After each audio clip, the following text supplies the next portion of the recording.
किसी विलंब के और बिना किसी भूमिका के पूज्य गुरुदेव के चरण जाखलोन में पड़े, वो कौन सौभाग्यशाली होगा जो आज पूज्य गुरुदेव के पाद प्रक्षालन करने का सौभाग्य हासिल करेगा। कहां से शुरू करूं? 21,221, 21,221, 25,525, 25,525 1, 25,525 2 और 25,525 2.5 गुरुदेव के पावन पाद प्रक्षालन का परम पावन सौभाग्य। 31,331। हाँ, समय तो देखना ही हैगा, बस 1 मिनट का समय गुरुदेव, ज्यादा नहीं है। 31,331 1 2 2.5 35,535, 51,551, 51,551, 55,555, 55,555, 1,11,111, 1,11,111, 1,11,111, 1 2 2.5 पौने 3, 1,51, 1,21,221, 1,21,221, 1,21,221 1, 1,21,221 2, 1,21,221 2.5 पौने 3 और ये अंतिम 10 सेकंड जिनके भी भाव हो, 1,21,221 1 2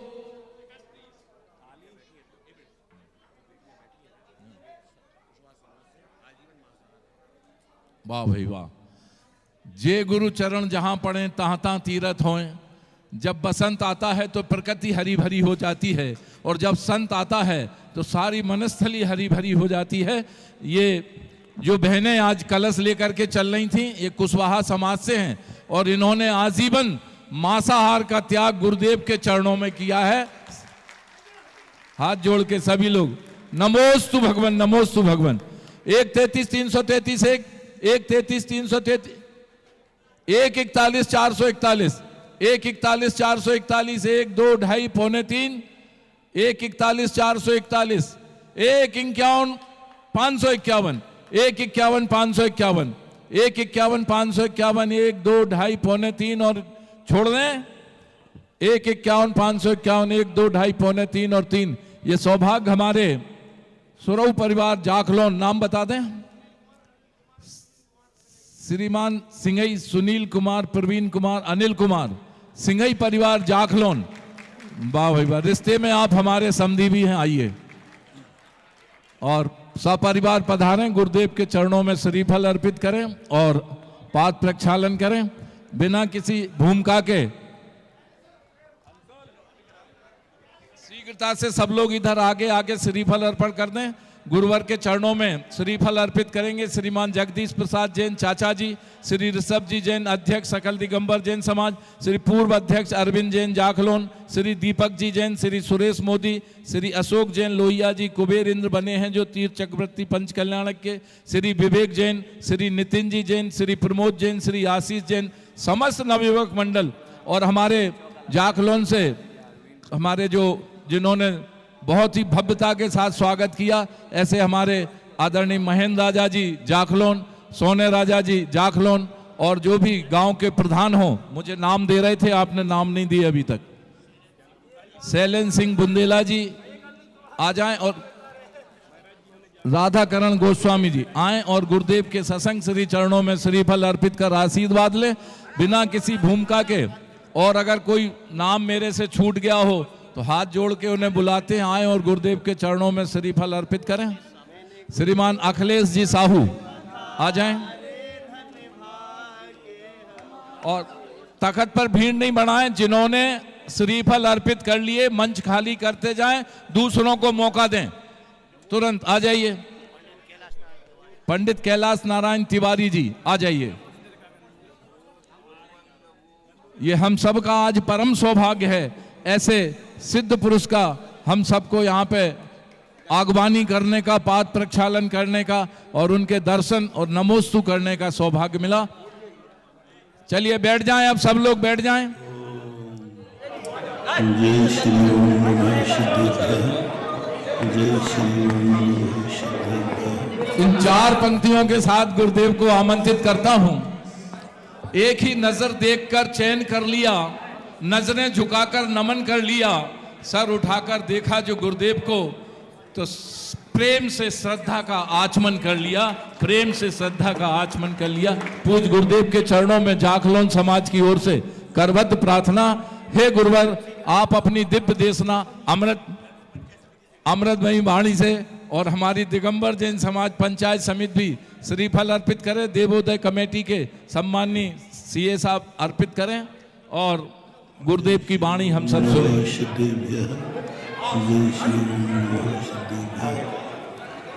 सर्वमंगल मांगल्यं सर्वकल्याणकारकं प्रधानं सर्वधर्माणां पंचपरमष्टि भगवान जी आचार्य श्री गुरु पंडित महाराज की जय। आचार्य श्री गुरु विद्यासागर महाराज की जय। बोलिए जगतपुत्र तीर्थ चक्रवर्ती निरापर श्रीमान मुनि पुंग सुधा सागर जी महाराज की, समस्त मुनि संघ की। कर्म से निर्मित सारी दुनिया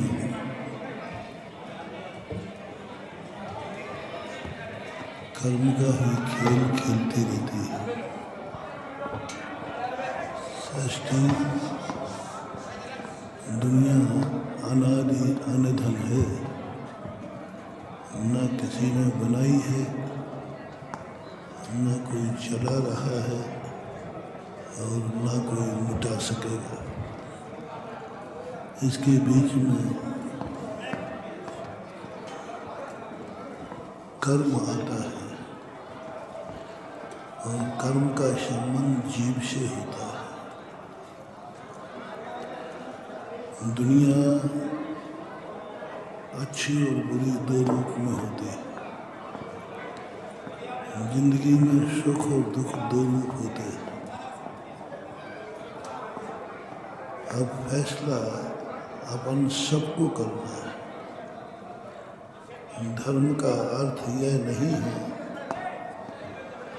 कि वो सृष्टि के नियम बदल देगा। धर्म का अर्थ ये नहीं है कि तुम्हारी जिंदगी बदल देगा। धर्म वह चीज है जो सृष्टि के दो रूप हैं, अशुभ और शुभ रूप। तो धर्म में वो ताकत है कि जब सृष्टि अशुभ रूप होना चाहे तो धर्म आकर के बीच में उसको शुभ में परिवर्तन कर देता है। जैसे सूर्य की प्रचंड गर्मी व्यक्ति को दुख दे सकती है, लेकिन बीच में यदि छाता आ जाता है तो वह गर्मी उसको सहनीय हो जाती है। ऐसा ही धर्म हमारे लिए एक सुरक्षा, एक छाते के रूप में आता है जो सृष्टि को सुख में परिवर्तित कर देता है। सृष्टि पुण्य और पाप के तबले पर नाचती है, नर्तन करती है, प्रकृति परिवर्तन करती है और पुण्य और पाप का तबला हमारे तुम्हारे हाथ में। हम पाप का तबला बजाएंगे, प्रकृति विद्रूप हो जाएगी, हमारा नाश कर देगी, हमें दुख देगी। और यदि हम अच्छे कर्म करेंगे तो प्रकृति हमारे अनुरूप हो जाएगी। प्रकृति हमें जब अभिशाप देती है, जब हम उसका दुरुपयोग करते हैं। एक छोटा सा उदाहरण देता हूँ। आपके पास 100 रुपया है, आप देखना आपको प्रकृति अभिशाप देगी या वरदान देगी। आपकी जिंदगी में अब शुभ आने वाला है या अशुभ। लक्ष्मी का वरदान मिलने वाला है या अभिशाप। वो 100 रुपया जो आपके पास बचा हुआ है, लाख रुपया आपके पास जो बचा हुआ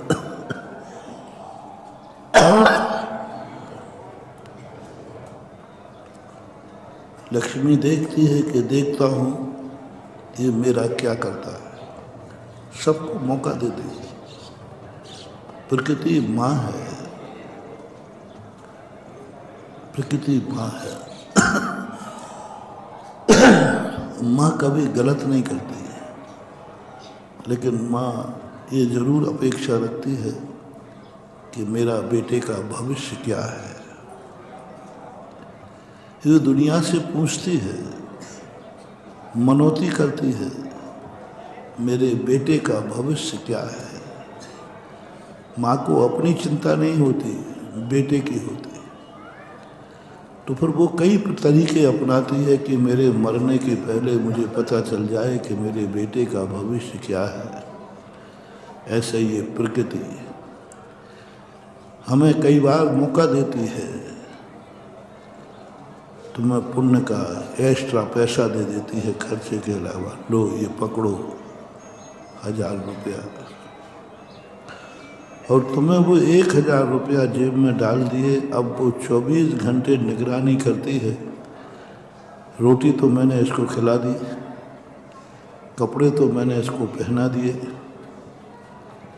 जो कुछ इसकी ज़रूरतें थी वो तो मैंने पूरी कर दी, वो तो माँ ने पूरी कर दी। फिर भी उसके बाद भी तेरे जेब में 1000 रुपये उसने डाल दिए। जब माँ बाप, गुरुजन, धर्म तुम्हें एक्स्ट्रा वरदान दें, एक्स्ट्रा आशीर्वाद दें, सावधान हो जाना, तुम्हारी परीक्षा की घड़ी है। तुम्हें जितनी ज़रूरत थी उतना ही दिया तब कोई बात नहीं। तुम्हें ज़रूरत थी स्कूल की फीस भरने, दे दी। आपको जरूरत, जितनी ज़रूरतें हैं उनकी पूर्ति जब तक कर रही है माँ बाप, प्रकृति, गुरु, धर्म, तब तक कोई खतरा नहीं। कभी माँ बाप प्रसन्न होकर के तुम्हारी ज़रूरतों की बात कहें, ले 1000 रुपया पकड़, जा, तुझे जो करना है सो कर। कभी गुरु भी आशीर्वाद देते हैं, जा तुझे आशीर्वाद है, तेरा कोई कुछ नहीं बिगाड़ पाएगा। प्रकृति भी वरदान देती है कि जा, मैं तुझे दुनिया से कुछ ज़्यादा देती हूँ। दुनिया को 100 रुपये दिए, तुझे 1000 रुपया देती हूँ। जब कभी तुम्हें ऐसा महसूस हो तो महानुभाव बहुत सावधान हो जाना। बहुत बड़ा मोटिवेशन दे रहा हूँ, बहुत बड़ा मोटिवेशन, जिंदगी के भविष्य का वरदान दे रहा हूँ। इसे जिंदगी में भगवान का नाम भूल जाना तो कोई बात नहीं। आज जो मंत्र दे रहा हूँ इसको मत भूलना। तुम माँ की निगरानी में हो, तुम गुरु की निगरानी में हो, तुम धर्म की निगरानी में हो, तुम प्रभु की निगरानी में हो। क्योंकि तुम्हारी जेब में एक्स्ट्रा पैसा है। इन सबकी निगरानी में ही नहीं हो, तुम जेब कट की निगरानी में भी हो, तुम चोर की निगरानी में भी हो, क्योंकि तुम्हारे जेब में एक्स्ट्रा पैसा है। और वो निगरानियां सब देख रही हैं तुमने क्या किया। जैसे ही तुमने उसको जाकर के अय्याशी में उड़ाया, जैसे ही तुम्हारा मन हुआ कि चलो शराब पी लेते, पैसा एक्स्ट्रा मिला है ना, चलो तम्बाकू खा लेते, गुटखा खा लेते, XYZ ऐशो आराम कर लेते, अय्याशी कर लेते। बस उसी समय माँ दो आंसू गिरा देगी। मेरा भविष्य, मेरे बेटे का भविष्य अंधकारमय है, ये कभी भी सिद्धि को प्राप्त नहीं होगा। क्योंकि और उसी समय वो नोट अभिशाप देगा, जा दुष्ट, दुनिया में ऐसे लोग हैं जिनको खाने के भी पैसे नहीं हैं, तुझे मैंने एक्स्ट्रा पैसा दिया था, उससे तूने गुटखा खरीद लिया। जब तुम गुटखा को 100 रुपया देते हो, बस मेरा एक वचन याद रखना, दुनिया में ऐसे लोग हैं कि 100 रुपये से पेट भर सकते हैं, 100 रुपये से अपने बच्चे का फीस भर सकते हैं। तुमने गुटखा को दिया, उसी समय लक्ष्मी तुम्हें अभिशाप देती है, जा एक दिन तू कौड़ी कौड़ी को तरसेगा। तुमने शराब के लिए पैसा दे दिया, शराब पी ली, कोई भी पाप किया, उस समय लक्ष्मी कहती है तुझे अब वरदान नहीं अभिशाप मिलेगा। भविष्य तेरा अंधकारमय है। और प्रकृति भी ऐसे बालक की उपेक्षा कर देती है, माँ भी उदासीन हो जाती है, अब मैं बेटे का कुछ नहीं कर सकता क्योंकि इसने ऐसा पुण्य का दुरुपयोग किया है। जो भी तुम्हें मिला है, अधिकार मिला है, तुम्हें सुख मिला है, आंखें मिली हैं, कान मिले हैं, इनका दुरुपयोग मत करना, अन्यथा ये चले जाएंगे। आँख से बुरा मत देखना, नेत्रहीन हो जाओगे। कान से बुरा मत सुनना, कर्णहीन हो जाओगे। मुंह से बुरा मत बोलना, गूंगे हो जाओगे। गांधी जी के 3 बंदर बहुत कुछ शिक्षा देते हैं। देखने का मना नहीं किया, बुरा मत देखो, बुरा मत सुनो, बुरा मत बोलो। बोलने की मनाही नहीं है, बुरा मत बोलो, सुनो बुरा मत सुनो, देखो बुरा मत देखो। ये 3 चीज़ें यदि अपन ने कर ली तो भविष्य की गारंटी है, तुम कभी नेत्रहीन नहीं होगे, कर्णहीन नहीं होगे, कभी गूंगे नहीं होगे। एक नियम ले लीजिए, मुंह से मैं कभी गलत नहीं बोलूँगा, अशब्द नहीं बोलूँगा, बुरा नहीं बोलूँगा। जाओ, तुम्हारे मुख में एक दिन ऐसी सिद्धि होगी कि तुम दिन को रात को दिन कह दोगे तो दिन होना पड़ेगा। बस तुम्हें एक कहना, मैं बुरा नहीं देखूँगा। क्यों तुम लोग साधु की दृष्टि में चाहते हो? हर व्यक्ति चाहता है साधु के 2 शब्द मिल जाए। क्यों? क्या आपके पास मुख नहीं है? क्या आपको कोई सुनाने वाला नहीं है? बहुत।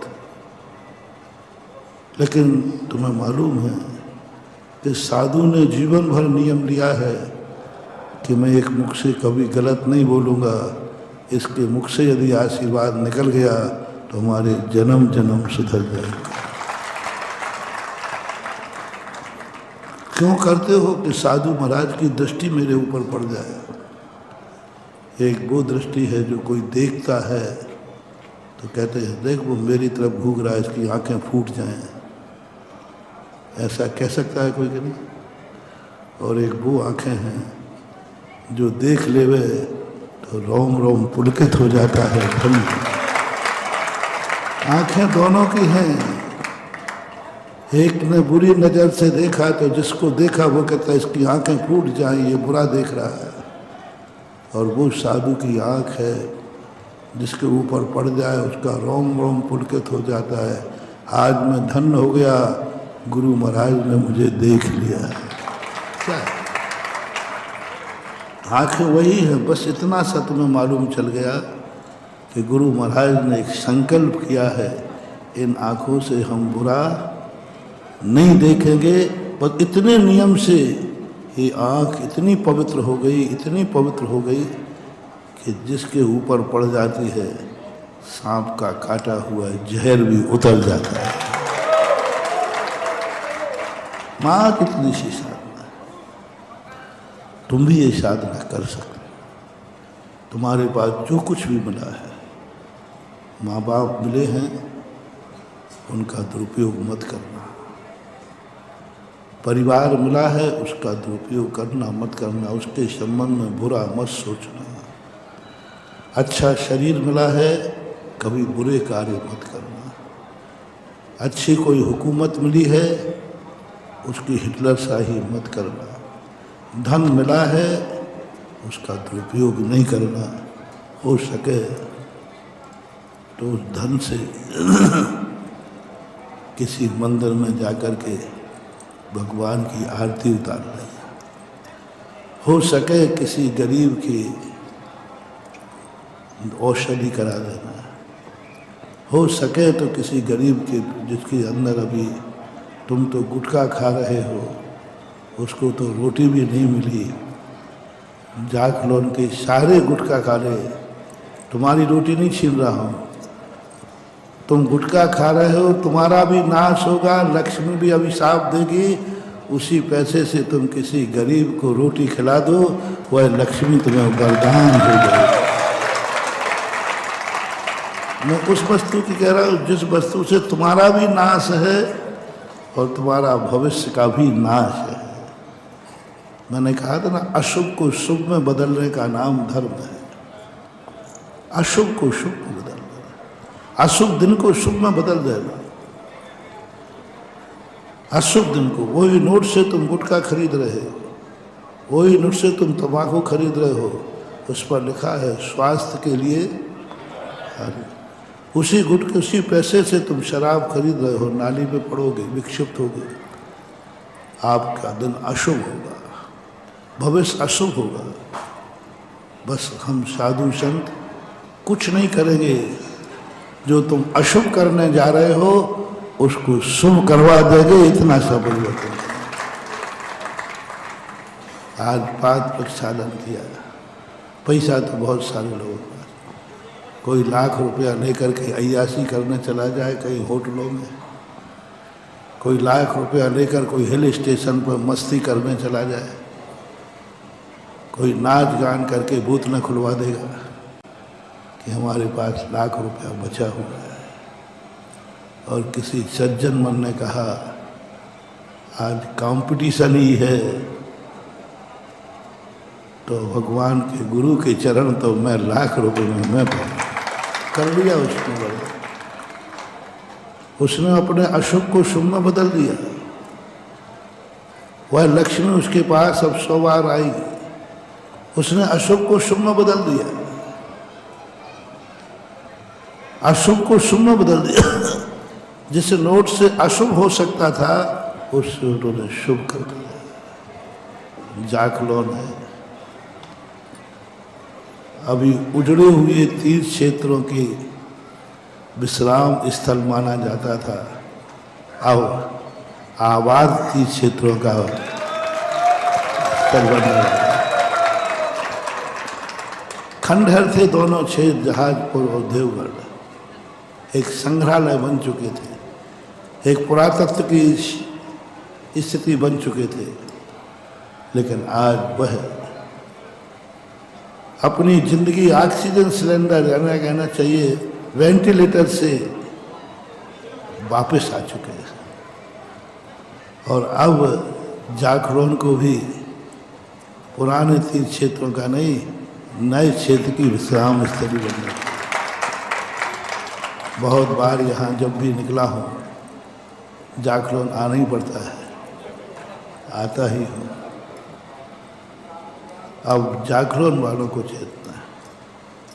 आज मुझे खुशी है कि जाखलोन वाले एक बात कहते थे, पहले भी मैंने जाखलोन में आके कई बार मीटिंग की, जब ये रोड भी नहीं थे, बहुत मतलब कहना चाहिए घर बहुत पुअर रोड थे, पैदल चलना भी मुश्किल था।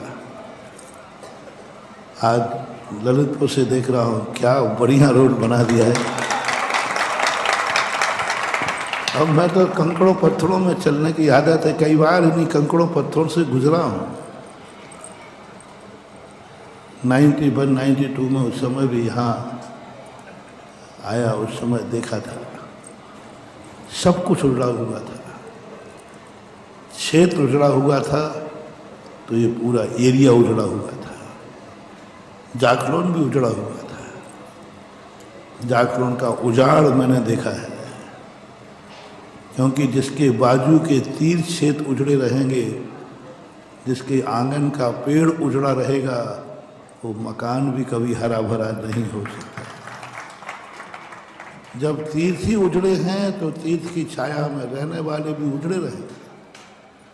जैसे जैसे ये दोनों तीर्थ क्षेत्र हरे भरे हो रहे हैं, वैसे ही जाखलोन भी हरा भरा हो गया, बहुत हरा भरा हो गया, बहुत लंबा हो गया। हालांकि ललितपुर भी बहुत लंबा हो गया। जब मैं आया पहली बार, जब ललितपुर से स्टेशन के बाद मुड़ता था, कोई घर नहीं मिलता था, बस स्टेशन का मोड़ ही काफ़ी था। आज तो मैं स्टेशन के बाद चलते चलते थक गया, बन के ललितपुर कभी ख़त्म होगा कि नहीं। 2 घंटे चलता, 4 साढ़े 4 किलोमीटर तक ललितपुर, मैंने कहा अभी ललितपुर खत्म हुआ, मैंने कहा दूसरा गांव नहीं, अभी ललितपुर चल रहा है। और अब तो ललितपुर ही खत्म नहीं हो रहा और जाखलोन भी चालू हो रहा है। सब बढ़ रहा है, बहुत अच्छा, बढ़ना ही चाहिए।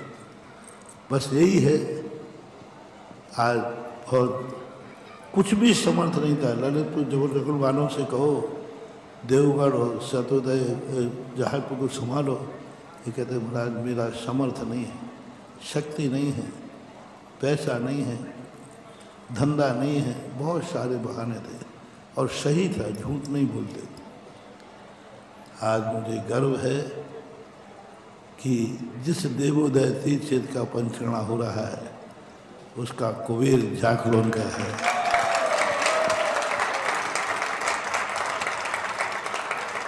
कुबेर का खजाना जिसके पास हो, यानी अब देवगढ़ का खजाना ललितपुर पर नहीं है, देवगढ़ का खजाना जाखलोन में है।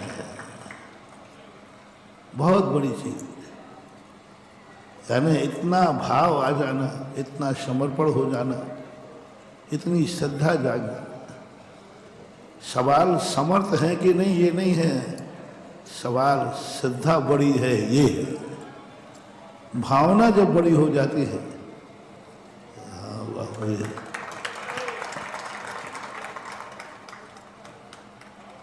दाव तो लगाया था सौधर्मेंद्र का है,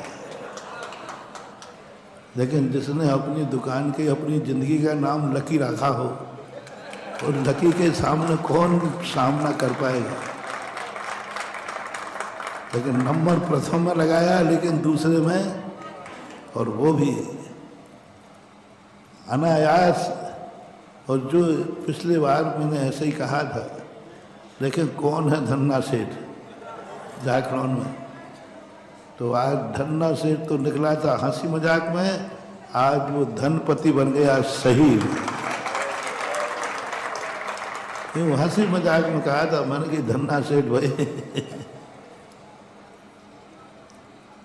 उस समय भी बहुत बहुत दूर रहता है, बता रहे हमें चलाते चलाते थका दिया था। बहुत अच्छे भाव अच्छे रहेंगे। मेरा यही है कि प्रकृति से जो हमें मिला है उसका अभिशाप नहीं, वरदान लेना है। हमें धन मिला है, धन का वरदान लो। हमें भारत जैसा देश मिला है, इसका वरदान लो। हमारे लिए यदि शरीर स्वस्थ मिला है, इसको वरदान बनाओ। जो कुछ भी तुम्हारी ज़िंदगी में मिला है वो सब आपको वरदान सिद्ध हो। और देवोदय सतोदय जाखलोन के लिए वरदान सिद्ध हो, ये मेरा आशीर्वाद है। महावीर भगवान। हेलो, बोलिए परम पूज्य संत शिरोमणि गुरुवर सुधा सागर। एक बात और है, अब देखो जाखलोन में सारे लोग तो रोड पे आ चुके हैं, मंदिर अकेला वहाँ है। बहुत दूर है मंदिर। बिहार करते करते अब तो देवगढ़ जहाजपुर के अंदर ऐसा नसिया बनाओ बड़े प्रांगण में, जहाँ बहुत बड़ा मंदिर हो, बहुत बड़ी संशाला हो, बहुत सारी धर्मशाला हो। लोग जाखलोन को देखकर कहें कि जाखलोन का इतनी बड़ी नसिया है तो देवगढ़ जहाजपुर कितना बड़ा होगा। और अब रोड पे आओ, क्योंकि बहुत पीछे ठीक है उस समय की जनता वहाँ रहती थी, अब धीरे धीरे रोड पे आ गए हैं। तो रोड पे इतना विशाल स्थान, लंबा चौड़ा स्थान लेना छोटा मोटा नहीं। गुरुदेव आपके चरण जैसे ही पड़े जाखलोन में, अभी तो फिलहाल जो मंदिर है उस मंदिर के बगल में ही एक मकान है। हमारे श्रीमान महेंद्र कुमार, अनिल कुमार, सनत कुमार, मनीष, अंशुल, अक्षय, सर्वज्ञ, सक्षम, कुमारी ख्याति, मोदी परिवार ने अपना मकान मंदिर जी के लिए सौंप दिया। आ जाइए सब परिवार श्रीफल अर्पित करें। मतलब आपके चरण, पता नहीं आप में कैसा जादू, कैसा सम्मोहन है कि कोई आ जाए आपके पास तो अलग होना चाहते ही नहीं है। जैसे पुराने मंदिर वाले मकान अपना पुराना दे रहे हैं, ऐसा कोई मेन रोड पर अपना खेत दे दे वो तो बात जय हो। आपके मुख से निकल गया तो हो जाएगा।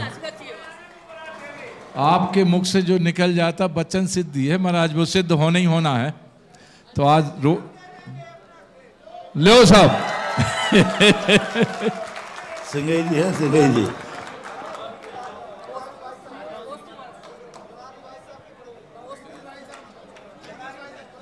अभी ये महामंत्री थे हमारे मुरारी लाल जी एडवोकेट, उनके बड़े भैया हैं और पूरे समर्पित है महाराज जी। ये भी देवगढ़ और आपके चरणों में।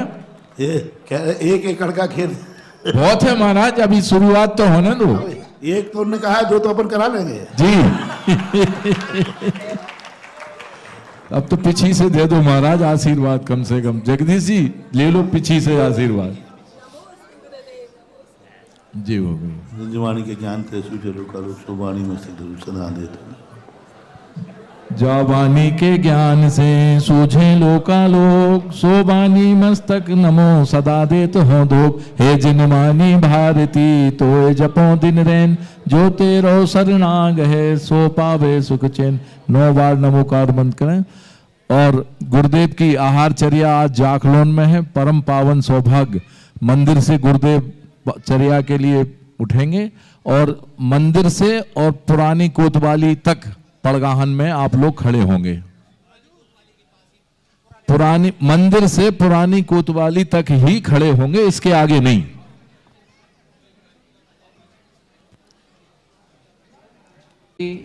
पूज्य महाराज श्री की दिव्य वाणी का जो रसपान कर रहे हैं और साक्षात यहाँ पर गुरु चरणों में विराज करके पूज्य गुरुदेव की वाणी को सुन रहे हैं, ऐसे सभी भक्तों की ओर से पूज्य मुनिश्री के चरणों में बारंबार नमोस्तु नमोस्तु नमोस्तु। संघस्थ समस्त एलक जी व छुल्लक जी के चरणों में बारंबार इच्छामी इच्छामी इच्छामी। आज के इस जिज्ञासा समाधान कार्यक्रम में प्रथम जिज्ञासा रखें भाई श्री रोहित जी शिवाजी, और इसके बाद तैयार रहेंगे भाई साहब पवन जी मयंक इलेक्ट्रॉनिक्स। आज पूज्य गुरुवर का पदार्पण प्रातःकाल जाखलोन में हुआ था। जाखलोन गांव देवगढ़ देवोदय तीर्थ क्षेत्र का प्रवेश द्वार कहलाता है, और आप ये मान करके चलिए कि अब देवोदय की सीमा में ही पूज्य महाराज श्री का प्रवेश आज सुबह हो गया है। पूज्य महाराज श्री आप जहाँ विराजते हैं वहाँ कुछ ना कुछ नया चमत्कार होता ही होता है। जिस गांव में, जिस नगर में आपके चरण पड़ते हैं कुछ ना कुछ नया जरूर होता है। आज भी जाखलोन में कुछ नया हुआ है, जिसकी घोषणा अभी थोड़ी देर बाद अपन सभी मिलकर के करेंगे।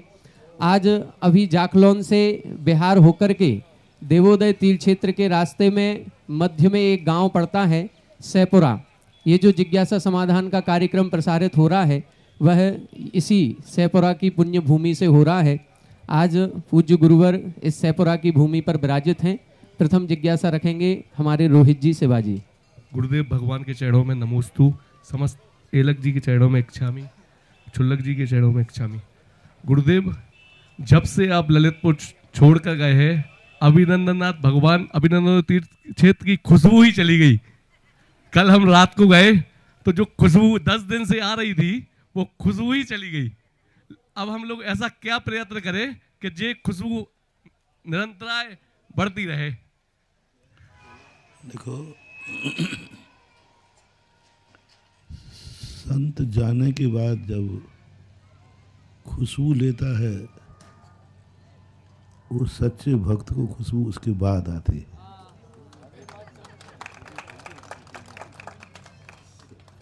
जब फूल रहता है उस समय खुशबू हुई वो तो सभी ले लेते हैं, लेकिन जाने के बाद जो खुशबू आती है वह खुशबू का एक अलग आनंद होता है।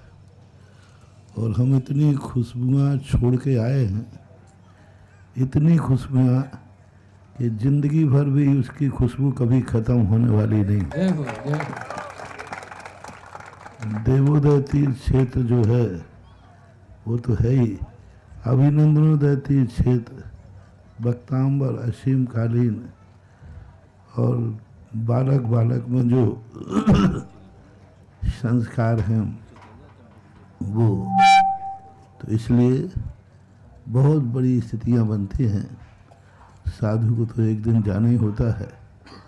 फूल सदा खुशबू नहीं दे सकता, लेकिन फूल की खुशबू सदा ले सकता है, क्योंकि खुशबू देने का उसका तो एक समय होता है। फूल फूलता है, थोड़े दिन खुशबू देता है, लेकिन उसका जो व्यक्ति होता है, दीवाना होता है, वो फूल के सूखने के बाद भी उसके बाद खुशबू आती है, जिसे आप लोग इतर बोलते हैं।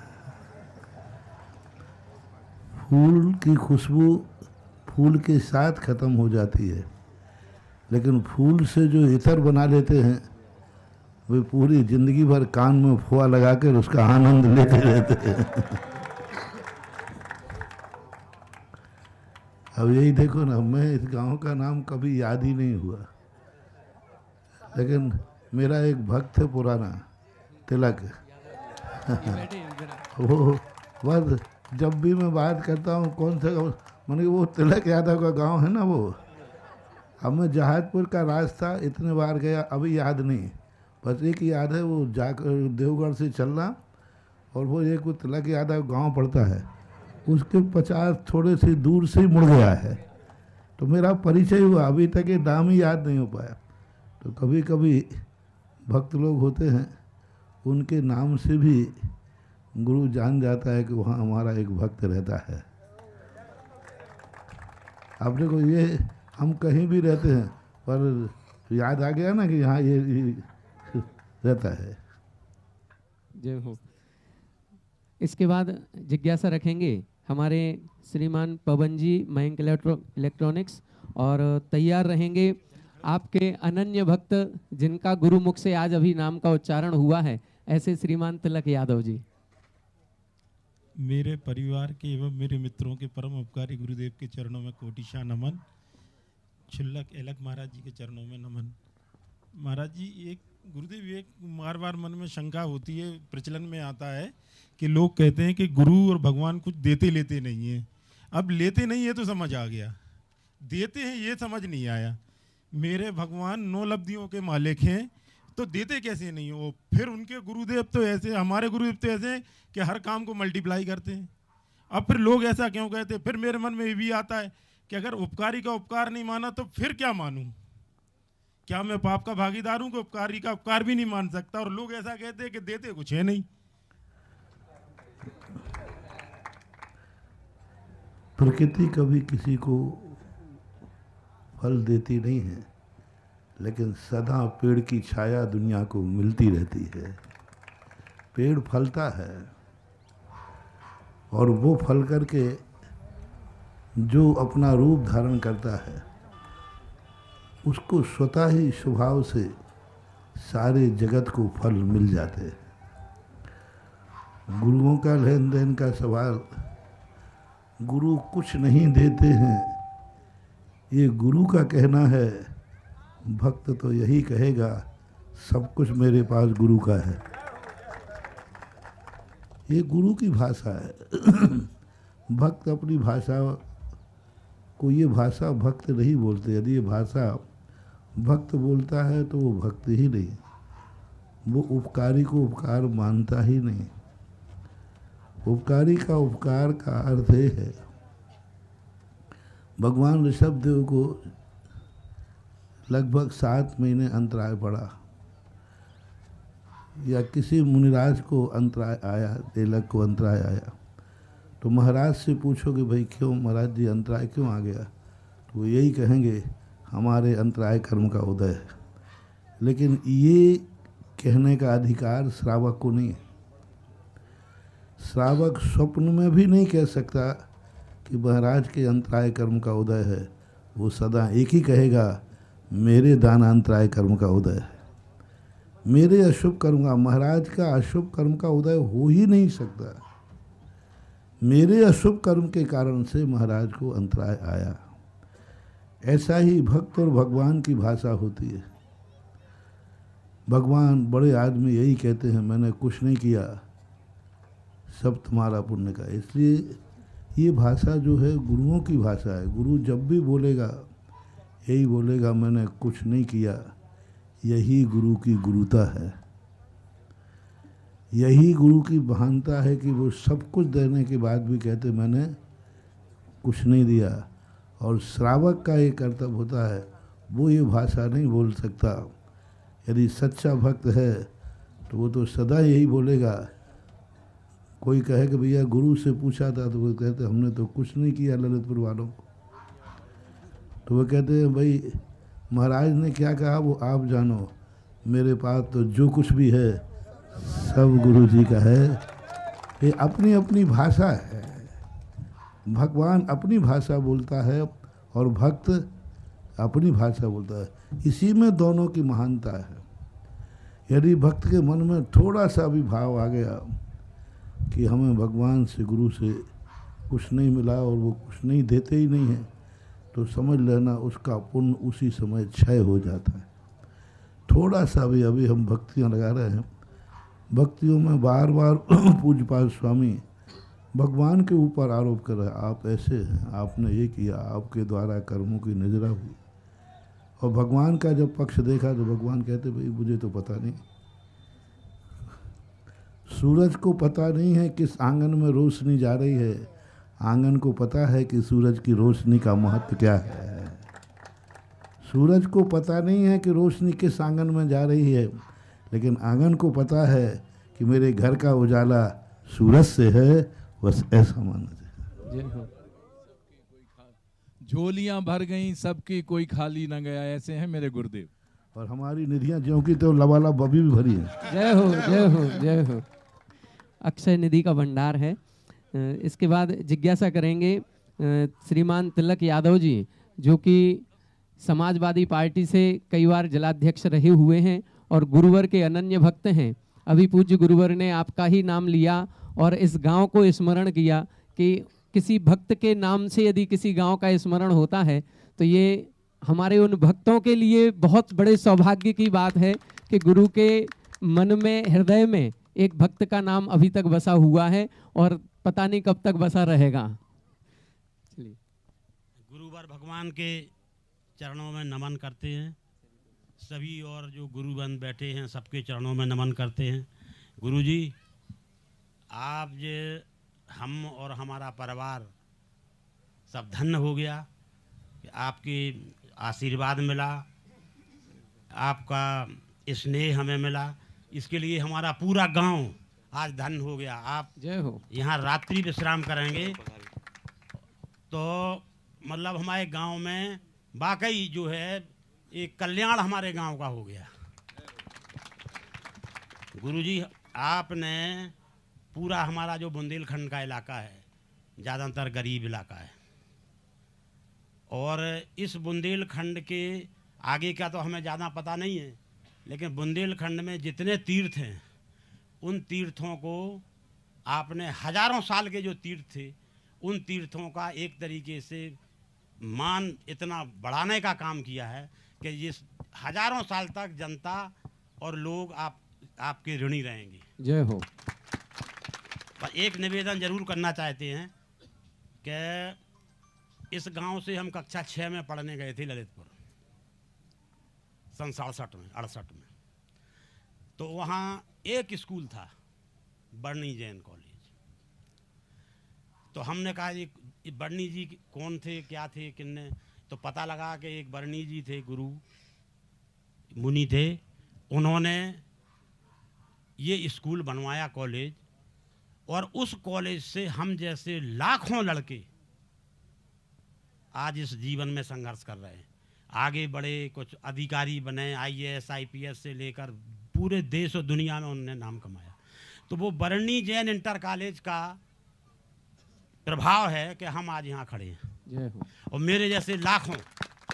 तो गुरुजी बस एक विनती जरूर करना चाहते हैं कि एक इस क्षेत्र में गरीब लोग रहते हैं, एक इस क्षेत्र में एक ऐसा विश्वविद्यालय बनवा दें, आपकी कृपा हो जाए तो ये धन्य हो जाएगा। हजारों साल तक वो लोग आपके ऋणी रहेंगे। एक जो है, और वहाँ हम ये चाहते हैं कि वहाँ धर्म का भी की शिक्षा हो और विज्ञान की भी शिक्षा हो, और हर तरह के जो धर्म हैं उनके बारे में भी PhD से लेकर सब हो। और आपकी कृपा हो जाएगी तो बुंदेलखंड का हमारा ये इलाका, ये 10-20 जिले आते हैं, ये सब धन्य हो जाएगा गुरुजी।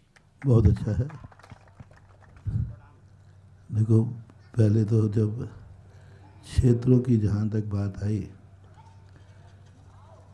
हमें तो आपने खंडहर ही सौंपे थे। देवगढ़ की हालत आपको मालूम है। पहली बार जब इंद्रधनुष मंडल विधान था, यहाँ बहुत ज़्यादा डर था, भय था, जंगली एरिया है। पर इन्हीं लोगों ने, तिलक जैसे सभी लोगों ने यहाँ मिलकर के एक ही बात कही थी, महाराज भली कितना भी डर हो, लेकिन हम उन्हीं भयानक स्थानों पर हम लोग निडर होकर रहते हैं। और विधान हुआ था इंद्रध्वज महामंडल विधान, पहली बार सैकड़ों सैकड़ों सालों के बाद। उसके बाद जो स्थिति बनी वो आपके सबके सामने है। और जहाजपुर की तो हालत कुछ भी थी ही नहीं, लेकिन फिर भी समाज, तुम्हारे ललितपुर की समाज हमारे साथ पहाड़ से सिर फोड़ती रही। लोग यही कहते थे, महाराज जी पहाड़ देवगढ़ में और जहाजपुर में आप पहाड़ से सिर फोड़ रहे हो। मैंने कि दुनिया के ना जाने कहाँ कहाँ सिर फूटते हैं, हमारा देवगढ़ में फूट जाएगा तो कोई बात नहीं है। लेकिन बहुत सबकी भावना अच्छी थी। पहाड़ी फूटा है, सिर अभी भी सलामत है। जय हो, जय हो। और अब देखो कितना बड़ा कार्य दोनों स्थानों पर होने जा रहा है, जिनकी कल्पना नहीं थी। दूसरी बात, वर्णी जी आए थे और उन्होंने विद्यालय की स्थापना की। मेरे सामने उस समय बहुत सारे आसपास के लोग आए थे, ललितपुर में था, अजन लोग भी थे, गांव के लोग भी आए थे ललितपुर की बस्ती के। उन्होंने एक मांग की थी कि बच्चों के लिए तो वर्णी जी कर गए, बच्चों के लिए आपसे भावना रखते हैं। और उन्होंने ये भावना रखी। दीपचंद जी मास्टर साहब थे, तो सब लोग जैन अजैन बहुत सारे बैठे थे हटा मंदिर के अंदर। और उसी समय मैंने कहा कि इस पर विचार, जब सबकी भावना होती है तो करना चाहिए। तो उसी समय बच्चों के लिए तो वर्णी जी ने कहा, कन्याओं के लिए कन्या इंटर कॉलेज उसी साल ललितपुर में खुला। जय हो। आज 600 बच्चियां लगभग सब।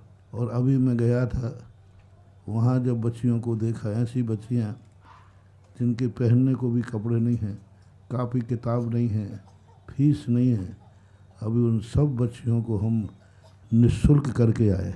जय हो, जय हो। कोई भी बच्ची बिना पैसे के कारण से कॉलेज से बाहर नहीं जाएगी। फीस नहीं है तो कोई बात नहीं, उसके लिए जैसी परिस्थितियां हैं पढ़ाओ। क्योंकि कन्याओं के संबंध में ललितपुर में कमी थी और आज वो उसने पूर्ति कर दी। और फिर भी उसको और आगे बढ़ाने के लिए जो आपने भावना की है, आपके ही यहाँ के ललितपुर के श्रावक राजन जी सराफ, उन्होंने मेन हाईवे पर बहुत बड़ी ज़मीन दी है और विद्यालय बना करके दे रहे हैं। सबसे बड़ी चीज़ है, ज़मीन तो मिल जाती है लेकिन फिर वो पड़ी रहती है। लेकिन उन्होंने इतना अच्छा भाव किया, ज़मीन भी दे रहे हैं और बिल्डिंग भी बना रहे हैं और बना करके पंचायत को अपना कब्जा नहीं रख रहे, अपने अधिकार में। तो ये बहुत बड़ा कार्य आप लोगों की भावना से हो रहा है। अब ललितपुर ही इससे पास है, इस एरिया तो छोटा सा है, यहाँ तो खोलेंगे तो शायद उतना अच्छा, क्योंकि आगे इस क्षेत्र का विकास जब ही विशेष होगा जब ये ललितपुर का ये रोड बेतवा नदी पार कर जाए। हाँ, बेतवा नदी जिस दिन पार कर गया फिर तो इस एरिया का विकास ही विकास है, क्योंकि अब आगे कुछ है नहीं बेतवा के अलावा। तो बेतवा का सर्वे होना, और आपने कहा सर्वे हो गया, ये कार्य होता है तो ज़रूर आज जो इस गांव में थोड़ी बहुत स्थितियाँ हैं ये एक बहुत अच्छा रूप ले लेगी, और बहुत यही सब छोटे छोटे गांव एक बड़े बड़े रूप धारण कर लेंगे, ऐसी मेरी भावना है। पहले से भी मेरा भाव यही है कि बेतवा पार देवगढ़ भी आकाश में पहुंच जाएगा, क्योंकि देवगढ़ भी इसलिए लोग नहीं आते कि 30 किलोमीटर आओ 30 किलोमीटर लौटो। तो बहुत अच्छी भावना है, मेरा आशीर्वाद है ये कार्य और जल्दी हो, सभी समाज, हमारा देश का कोई भी बालक बालिका बिना पढ़ी लिखी न रहे। और अबरनी इंटर कॉलेज के तो उपकार बहुत हैं ही, बहुत बड़े पदों पर पहुंच रहे हैं, बहुत अच्छा है। इसके बाद जिज्ञासा करेंगे श्रीमती सरिता सिंघई जाखलोन से, और तैयार रहें श्रीमान अनिल बाबा जी। महानुभाव, आप सभी को ये ज्ञात होगा कि पूज्य महाराज श्री के द्वारा जितने भी तीर्थों का जीर्णोद्धार किया गया है, एक भी तीर्थ लगभग ऐसा नहीं है जहां पर कोई शैक्षणिक स्कूल या विद्यालय नहीं चल रहा हो। चाहे वो चंद्रोदय तीर्थ क्षेत्र देखें, चाहे तपोदय तीर्थ क्षेत्र देखें, चाहे सांगानेर में श्रमण संस्कृति संस्थान को देखें, किसी भी गोलाकोट तीर्थोदय पर देखें, वहां पर भी छात्रावास और शैक्षणिक संस्थान है।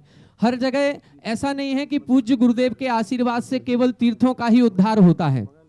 तीर्थों का तो उद्धार होता ही होता है, साथ में तीर्थों के साथ साथ बालक और बालिकाओं के प्रति उच्च शिक्षा का भाव भी पूज्य गुरुदेव के हृदय में अंदर तक समाया हुआ है। और यही कारण है कि हर क्षेत्र पर ऐसी शैक्षणिक संस्थाएं चल रही हैं। ललितपुर भी इससे अछूता नहीं है। पूज्य गुरुदेव ने बताया है सन 93 में जब चातुर्मास ललितपुर में हुआ था, तब संत सुधा सागर कन्या इंटर कॉलेज की स्थापना हुई थी, और अभी 2012 के चातुर्मास में हमारे राजन जी सराफ के द्वारा पूरी जमीन भी दी गई है, और अब उस पर विद्यालय बनने का कार्य भी प्रारंभ होने वाला है। महाराज श्री, ये जो क्षेत्र है ये वास्तविकता में बहुत पिछड़ा क्षेत्र है। बात शिक्षा की आई है, इसीलिए कह रहा हूँ कि मेरा ये सौभाग्य है महाराज श्री कि मैं इसी देवोदय तीर्थ क्षेत्र पर जो नीचे विद्यालय है, उच्च प्राथमिक विद्यालय देवगढ़ का, उसमें शिक्षक के रूप में कार्यरत हूँ। और आपने जैसा कहा है कि यहाँ पर कोई विद्यालय अच्छा होना चाहिए, अब विद्यालय तो सरकारी है, लेकिन पूज्य गुरुदेव की कृपा ऐसी है मेरे ऊपर कि हम पूरा कोशिश करते हैं कि जितने भी सहरिया बस्ती के जो बच्चे आते हैं उनको केवल शैक्षणिक जो किताबी ज्ञान है वो नहीं देते हैं, उसके साथ साथ जो सांगानेर संस्थान में हमको सिखाया गया है वो सारे संस्कार भी उन बच्चों के अंदर बीजारोपण के स्वरूप में देते हैं। जितनी भी नैतिक शिक्षा है वो नैतिक शिक्षा का ज्ञान भी उन बच्चों को दिया जाता है। तो आपकी जो भावना है कि यहाँ पर धार्मिक शिक्षा के साथ उच्च शिक्षा दी जाए, तो अब सरकारी जो भी स्कूल हैं अभी 8वीं तक हैं, बाकी फिर जाखलोन में बुंदेलखंड विद्यालय में आते हैं, तो धार्मिक शिक्षा जितना हो सकती है उतना हम देने का प्रयास कर रहे हैं। और इसका प्रभाव भी महाराज श्री देखा जा रहा है गांव में। कई सारे गांव के ऐसे लोग हैं जो नित्य प्रति शराब आदि का सेवन करते हैं, मांस आदि का सेवन करते हैं, लेकिन उन बच्चों में ये संस्कार आ रहा है और उन्होंने संकल्प लिया कि हम आजीवन, हमारे घर में जो कुछ होता हो रहा हो, लेकिन हम आजीवन मांस का शराब का त्याग करते हैं। और ये चीज हो रही है, उन बच्चों में ये संस्कार देखा जा रहा है। तो आएगा, जिज्ञासा करेंगे हमारी श्रीमती सरिता जी सिंघई, और इसके बाद तैयार रहेंगे अनिल जी बाबा। हारे का सहारा सुधा जिंद को नमन हमारा, मुनि द्वय के चरणों में। जाखलोन के अंदर बच्चियां घट यात्रा में थी। कौन समाज की थी? कुशवाहा समाज की बच्चियां थी घट यात्रा। उन्होंने प्रवचन के दौरान करीबन 20-25 बच्चियां थीं जिन्होंने आजीवन शाकाहार का नियम ले लिया। जय हो। और वैष्णव के रूप में उन्होंने शराब आदि तो खैर बच्चियाँ पीती नहीं हैं, पर ये बहुत बड़ी बात, संस्कार पढ़ते हैं ऐसी बात नहीं है। अच्छी संगति मिले तो संस्कार भी अच्छे आते हैं। जिज्ञासा करें मुनि सरिता। द्वय के चरणों में बारंबार नमोस्तु नमोस्तु नमोस्तु एलक सभी एलक महाराज जी को बारंबार इच्छामि इच्छामि इच्छामि।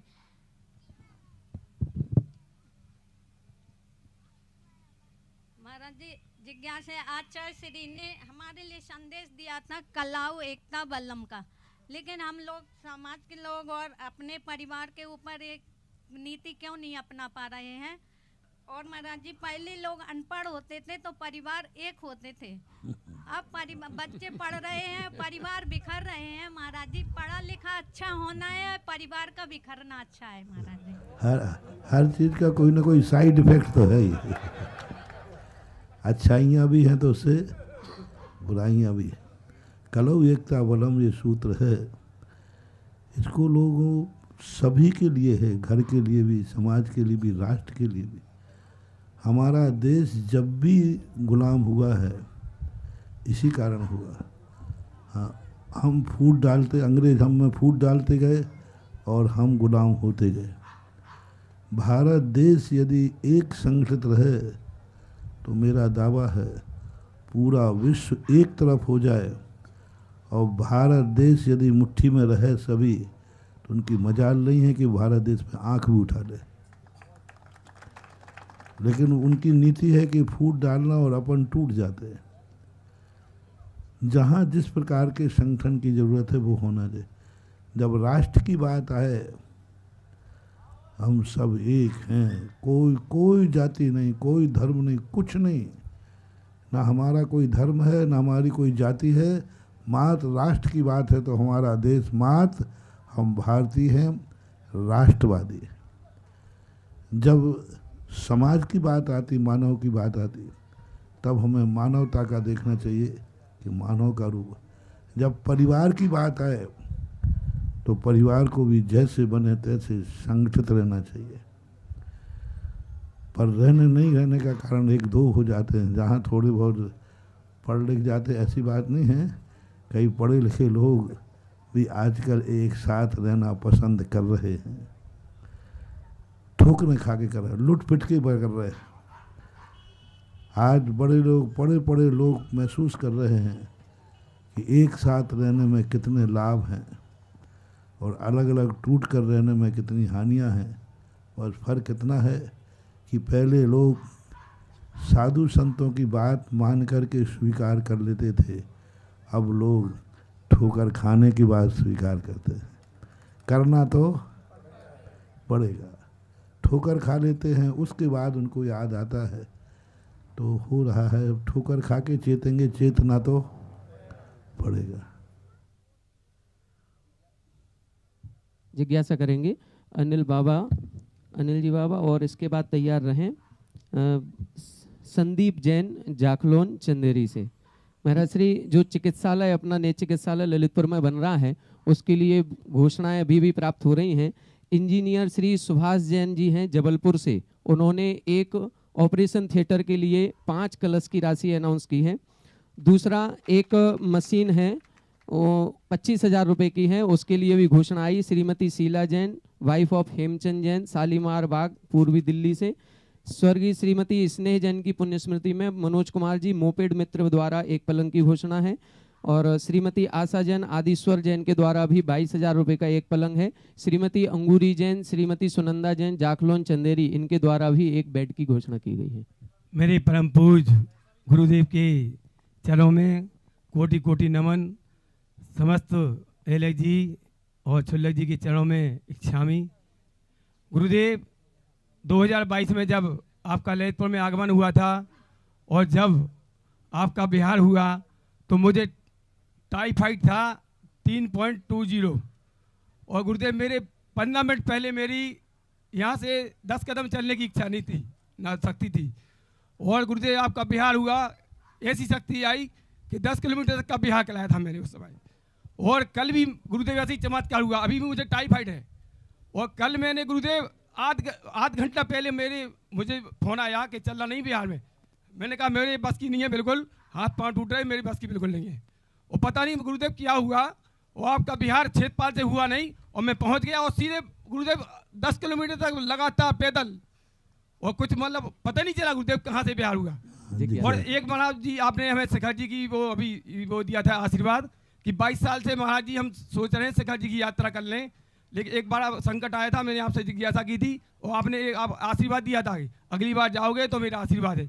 तो महाराज जी अभी शिखर जी की साकुशल जिज्ञासा कर। जी जी गुरुदेव, मेरी जिज्ञासा ये है कि हर इंसान के जिंदगी में एक आंतरिक और बाहरी संकट होते हैं।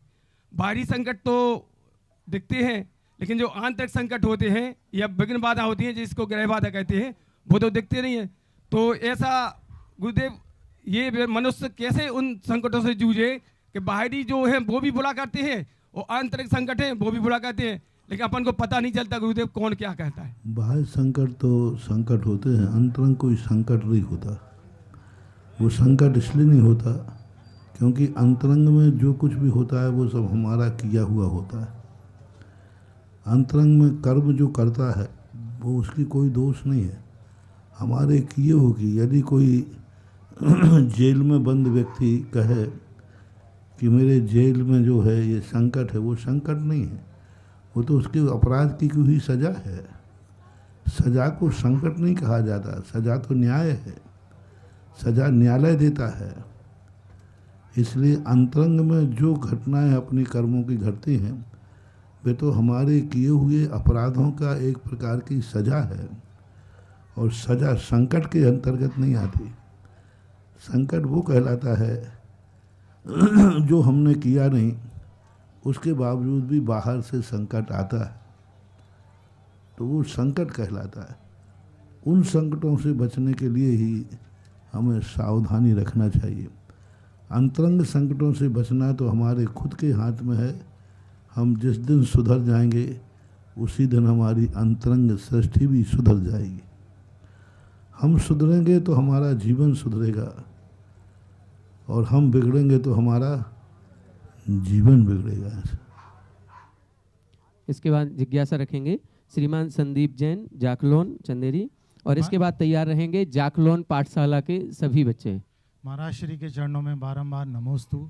समस्त एलक जी छुल्लक जी को इच्छामी। महाराज श्री शंका आपके गुणगान को लेकर है थोड़ी सी, और इस बात के लिए कहना चाहूँगा महाराज जी आपके भक्त तो सभी हैं, एक वह भक्त होता है जो जिस पे आपकी दृष्टि रहती है, आप उसे जानते हैं, और एक वह भक्त रहता है जिसे आप उन्हें नहीं जानते, वो आपको बहुत अच्छे से जानते हैं। तो एक भक्त आपके ऐसे हैं कि जिन्हें 7 बजे हार्ट अटैक का दौरा पड़ा था देवगढ़ में, 10 बजे तक दर्द सहन किया, और सहन करने के बाद में जब आए तो सबसे पहले बोले कि महाराज जी से आशीर्वाद दिलवाओ। आपका आशीर्वाद हुआ, आपने ये कहा जाखलोन वाले चिंता मत कर, ठीक हो जाएगा। 4 बजे महाराज जी हम लोग सागर पहुँचे, डॉक्टर ने मना कर दिया कि आज दशहरा है भैया कुछ नहीं कर पाएंगे।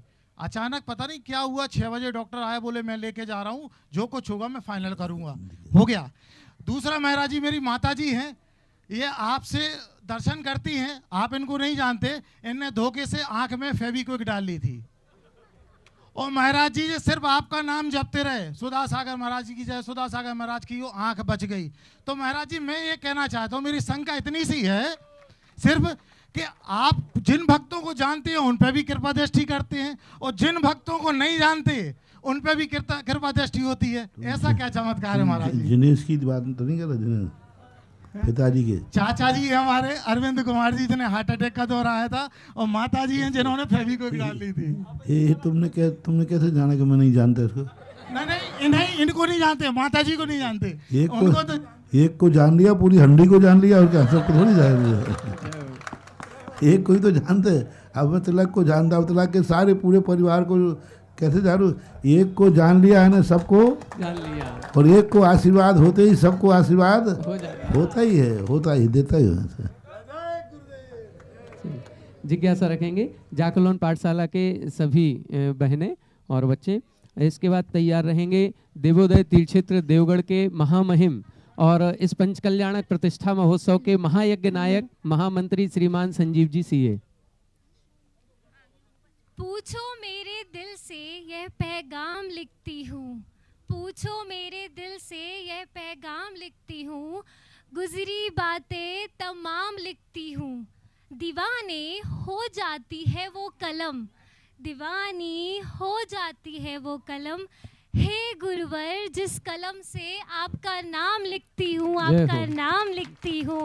गुरुदेव, मैं प्रतिभा स्थली की छात्रा आपके चरणों में शत शत नमन। हम सभी पाठशाला के बच्चों की तरफ से बारंबार नमोस्तु नमोस्तु नमोस्तु। गुरुदेव, आप हमारे नगर में आइए, हम सबका सौभाग्य है। उससे भी बड़ा सौभाग्य हम सभी पाठशाला के बच्चों का है। गुरुदेव की पाठशाला इतने टाइम से रुकी हुई थी, आपके आने से, आपके समय से, आपकी कृपा दृष्टि से वो कार्य पूरा हुआ। गुरुदेव, आपने उद्घाटन किया। गुरुदेव, हम सभी का ये बहुत बड़ा सौभाग्य है। हे गुरुदेव, हम सभी की ये जिज्ञासा है कि पाठशाला चलती रहे, कुछ भी हो जाए, विवाद हो जाए, बट रुकनी नहीं चाहिए पाठशाला। इसका समाधान करे गुरुदेव। देखो, जो भी चीज़ है, भगवान का मंदिर भगवान से नहीं चलता, भगवान के भक्तों से चलता है। कितने मंदिर में जिसमें भगवान बैठा है, लेकिन वे मंदिर उजड़ गए क्योंकि वहाँ भक्त नहीं है। भगवान तो है लेकिन भक्त नहीं। आज यही देवगढ़ की स्थिति क्या थी? भगवान तो सैकड़ों थे, कमी किसकी थी? बस। और भक्त जहाँ हो जाए, भगवान की ताकत भी 100 गुनी हो जाती है। पाठशाला है, जाखलोन की पाठशाला की चर्चा है। जाखलोन के लोग, यदि हर व्यक्ति ये नियम कर ले कि जो भी जाखलोन में बच्चा रहता है 5 साल से लेकर के 15 साल तक के नियम से पाठशाला भेजेंगे, तो ये पाठशाला कभी बंद होगी ही नहीं। अक्सर कर क्या होता है कि आजकल की माताएं बहनें बच्चों को पाठशाला भेजती नहीं, और इनको जब याद आता है जब बच्चा इनका बिगड़ जाता है, फिर कहते हैं महाराज जी मेरा बच्चा बिगड़ गया, मेरे काबू में नहीं है। तो वो इसी के लिए तो पाठशाला थी। पाठशाला इसलिए नहीं बुला रहा हूँ कि तुम्हारा बच्चा बच्ची भगवान बन जाए, महाराज बन जाए, साध्वी बन जाए। पाठशाला इसलिए मैं चला रहा हूँ कि वो बड़े होने के बाद अपने माँ बाप को पहचानते रहें। भगवान को पहचाने या नहीं पहचाने, लेकिन बड़े होने के बाद माँ बाप को तो पहचाने। आजकल के छोकरे तो माँ बाप को ही पहचानना भूल रहे। इसलिए पाठशाला में वो संस्कार दिए जाएं जो बड़े होने के बाद तुम्हारी इज्जत रख सकें, तुम्हारी मर्यादा रख सकें। जो इज्जत तुम्हारे ने कमाई है वो इज्जत तुम्हारे बाल बच्चे रख सकें, इसलिए पाठशाला भेजना है। पाठशाला का उद्देश्य मात्र धर्म ही नहीं है। पाठशाला का उद्देश्य समाज में, संसार में कैसे व्यवस्थित रहें, कैसे संस्कारित रहें। अभिमन्यु जैसे जीवन व्यतीत नहीं करना। पाठशाला वो कहानी है। अभिमन्यु के लिए देखो, चक्रव्यूह में प्रवेश करना सिखाया या सीख पाया, लेकिन निकलना नहीं सीख पाया, तो उसका अंत कैसा हुआ? बहुत बुरा हुआ। ऐसा ही आप संसार में प्रवेश करना तो बच्चों को सिखा रहे हो, व्यापार सिखाओगे, पढ़ाओगे, लिखाओगे, नौकरी कराओगे, सब करोगे। ये संसार में प्रवेश करा दिया, लेकिन इस संसार से निकलना कैसे है ये पाठशाला सिखाएगी। अन्यथा तुम्हारा बेटा इस संसार में ऐसा उलझ कर अभिमन्यु जैसा मरेगा और मरते समय बद्दुआ देगा कि पिताजी यदि निकलना नहीं सिखाना था तो प्रवेश करना क्यों सिखाया? क्यों सिखाया? संसार में प्रवेश करा दिया, लेकिन निकलना क्यों नहीं सिखाया? ये बद्दुआएं बेटे ना दे सकें, ये बद्दुआएं बेटे ना दे सकें, बिटियां ना दे सकें, इसलिए हम पाठशालाएं चलाते। वृद्ध अवस्था में जाकर के माँ बाप को पहचान सकें, अपनी मर्यादा, अपनी कुल की, अपने धर्म की, अपनी शान की, सौगात की, अपने माँ बाप के, इसलिए पाठशालाएं। इसलिए जाखलोन के हर व्यक्ति, कितने लोग बैठे हैं जाखलोन के यहाँ?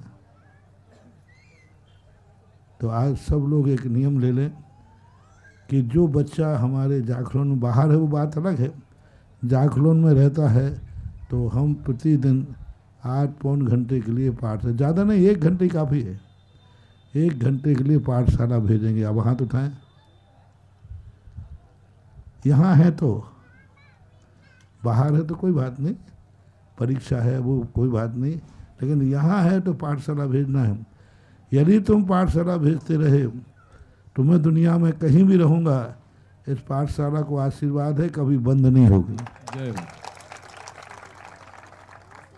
मैं कहता हूँ कि मंदिर में भगवान रहे या नहीं रहे, भक्त है तो भगवान को बुलाने की जिम्मेदारी मेरी है। और भगवान अकेला बैठा है तो भक्त नहीं है तो फिर भगवान फिर मामला फिर वो मुझे निपटा देंगे कि तूने हाँ। और भक्त इसलिए पाठशाला बच्चों को भेजें। और आज बहुत अच्छा संकल्प लोगों ने किया है। हमने 5 महामहिम बनाए और भी 5-7 महामहिम बन जाएं जो पाठशाला के लिए संचालित करें। और छोटे लोग भी बने हैं, जो नहीं बने वो अभी भी बने। पहले देखो, हमने पाठशाला में बोर्ड लगेगा महामहिम, किस पाठशाला का महामहिम ये है, वो राशि खर्च नहीं की जाएगी, ध्रुव फंड में जाएगी, ब्याज से चलेगा। और वो पाठशाला के नाम से ही हमेशा ध्रुव फंड रहेगा, कभी भी वह दूसरे उपयोग में न लिया जाए, ये भाव कहा था। तो 5 नाम आ गए। मैं कहता हूँ कि 5 से 10 आ जाए। 5 साल में देना है, 1 साल की शुरुआत करना है। बोल गुरुदेव, आपने बीजारोपण किया है तो बट वृक्ष तो बनेगा। 5 नाम है श्री अरविंद। नहीं, पहले बोलो क्या है। पाठशाला के लिए महामहिम बनने का सौभाग्य 1,01,111 रुपए की 5 राशि साल में देना है, 20-20 साल। श्री अरविंद संदीप, पहले 5 साल में देना है इनको। बोलो, हेलो, नाम तुम बोल देना, महिमा तुम बोल दो। मात्र 1,01,111 रुपए की राशि है जिसको 5 साल में देना है। मतलब 1 साल में मात्र 20,000 रुपए की राशि देनी है और हम इन बच्चों को संस्कारित कर देंगे। ये जो पाठशालाएं चल रही हैं जीवन भर चलती रहेंगी, मात्र 20,000 रुपए साल भर के खर्च में। तो ऐसे महामहिम अभी सुबह प्रातः काल पूज्य महाराज श्री की भावनानुसार मात्र 5 लोग हुए। संस्थान से संचालित है, सांगानेर संस्थान से संचालित करना इसको। भारतवर्ष में 650 पाठशालाएं चल रही हैं एक संस्थान के माध्यम से, सांगानेर से। उसमें आप अपना रजिस्ट्रेशन, ललितपुर की सब पाठशालाएं, इनसे आप बात कर लेना तो रजिस्ट्रेशन हो जाएगा। तो इसमें मतलब ज्ञान दान है, अपने बच्चों का भी ज्ञान बढ़ाना है, तो ये ज्ञान दान के माध्यम से रहेगा। इसलिए इसमें 5 से 10 लोग यदि हो जाते हैं तो हमेशा चलेगा। अब नाम बोलो।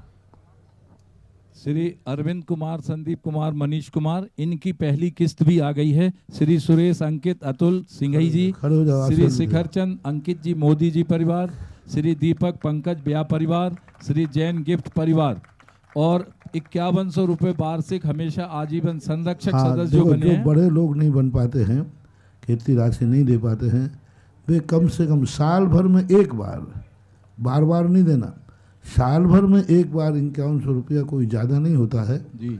साल भर में एक बार पाठशाला के निमित्त से दिए देना है, ये संरक्षक कहलाएंगे जी।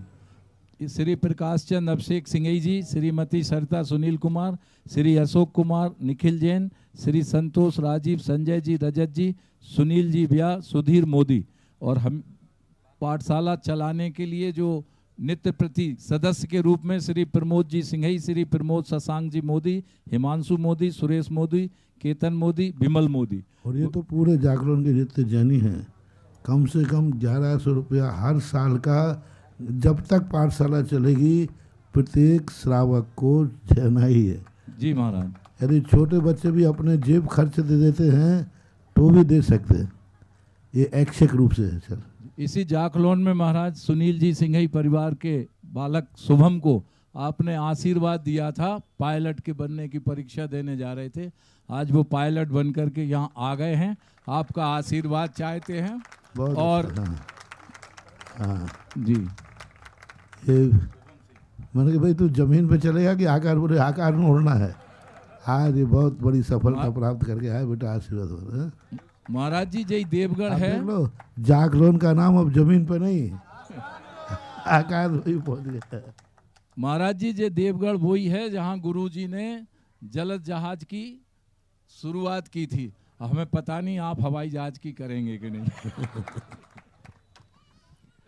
महाराज श्री, इस पाठशाला के लिए पढ़ाने हेतु जिन बहनों ने अपना समर्पण भाव दिखाया है, ऐसी 6 बहनें आगे आई हैं, जो पाठशाला में जो आने वाले बच्चे हैं छोटे छोटे, उनको संस्कारित करेंगी। बहन प्राची जैन, बहन वैशाली जैन, बहन राशि, बहन सरिता, बहन स्वाति और बहन प्राप्ति। ये निःशुल्क निस्वार्थ भाव से ये अपने इन गांव के बच्चों को, यहाँ हैं तो आ जाएं, पूज्य गुरुदेव के समक्ष आ जाएं, खड़े हो जाएं सभी 6 बहनें। बहुत अच्छा, आगे आ जाएं। वहीं खड़े रहे, ठीक है। अभी भी हम सभी के बीच में ये सौभाग्य है, जो कोई और भी महानुभाव ऐसी पाठशाला के लिए जहां बच्चों को संस्कारित किया जाता है, उसके महामहिम बनने का सौभाग्य अर्जित करना चाहें, जिसकी राशि 5 साल में देनी है और मात्र 1 कलश की राशि है, 1 कलश की राशि को 5 साल में देना है, कोई बहुत बड़ी बात नहीं है। और ऐसी पाठशालाएं हमारी युगों युगों तक संचालित उससे हो जाएंगी। जो भी अपना नाम देना चाहें वो अपना नाम दे देंगे, तो अभी उसका अनाउंसमेंट भी हो जाएगा। इसके बाद हमारे जिज्ञासा करेंगे देवोदय तीर्थ क्षेत्र के महामहिम संजीव जी सीए, महायज्ञ नायक हमारे अध्यक्ष अनिल जी अंचल जी, सभी कोषाध्यक्ष हमारे लकी बुक डिपो अरविंद चाचा जी, सभी लोग आ जाएं। और इसके बाद तैयार रहेंगे श्रीमती शिखा जैन आरोन से। मम आराध्य गुरु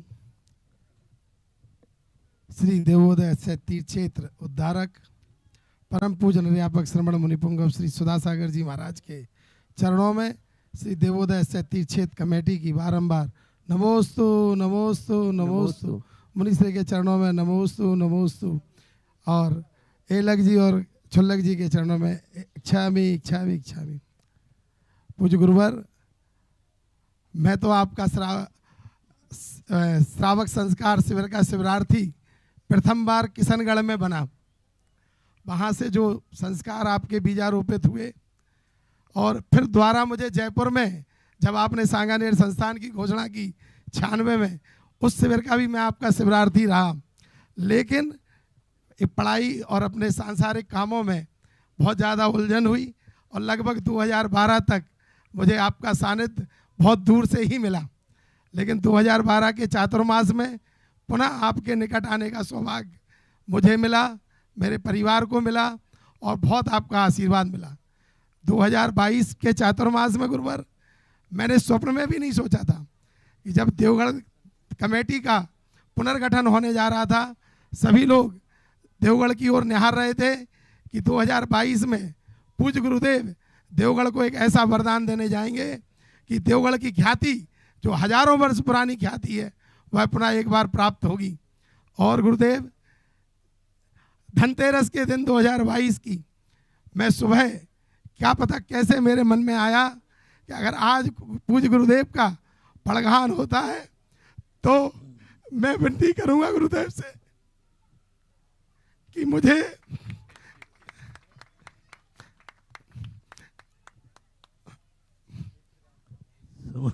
समझ गया। कोई ना कोई निमित्त तो बनता ही है। लेकिन पूरी कमेटी का ऐसा क्या पुण्य था कि 3 वर्षों में ही पूरी कमेटी को आपके सन्निधि में पंचकल्याण कराने का सौभाग्य प्राप्त हो रहा है। अभी तो कोई ना कोई निमित्त तो बनता ही है। लेकिन शिवरार्थी तुम 2 बार रहे हो, बस अब मैं समझ गया कि तुम में इतनी अकल कहाँ से आ गई। क्योंकि मुझे शिवरात्रि के वो 10 दिन पर हमें खुद बहुत विश्वास है, क्योंकि 10 दिन जो हम अपनी तहे दिल से पूरी साधना शिविर में आए हुए शिवरार्थियों को जो मैं समर्पित करता हूँ, उस साधना पर मुझे विश्वास है कि मेरी साधना, मेरी भावना व्यर्थ नहीं जाती। और वो 10 दिन में ऐसा सोचता हूँ कि जो श्रावक यहाँ आ गया, भगवान यह कहीं भी दुनिया में किसी रूप में रहे, लेकिन उसका कहीं ना कहीं से किसी न किसी रूप में धर्म से जुड़ाव बना रहे। और परिस्थितियाँ तो आती हैं जाती हैं, लेकिन संस्कार जो गुरु तहे दिल से देता है, कितनी भी निकृष्ट परिस्थिति, मैंने कई बार देखा, आप लोगों पर भी अनुभव किए, कितनी भी निकृष्ट परिस्थिति में पड़ जाए, लेकिन गुरु का यदि दिया हुआ सच्चा संस्कार है तो उस निकृष्ट परिस्थिति से भी उसको निकाल लेता है और कहीं ना कहीं से उसको स्वच्छ और पवित्र स्थान भेज देता है। और तुम शिवरात्रि रहे हो, बहुत अच्छा है। अब देवगढ़ की बातें, चलो देवगढ़ में चर्चा करेंगे।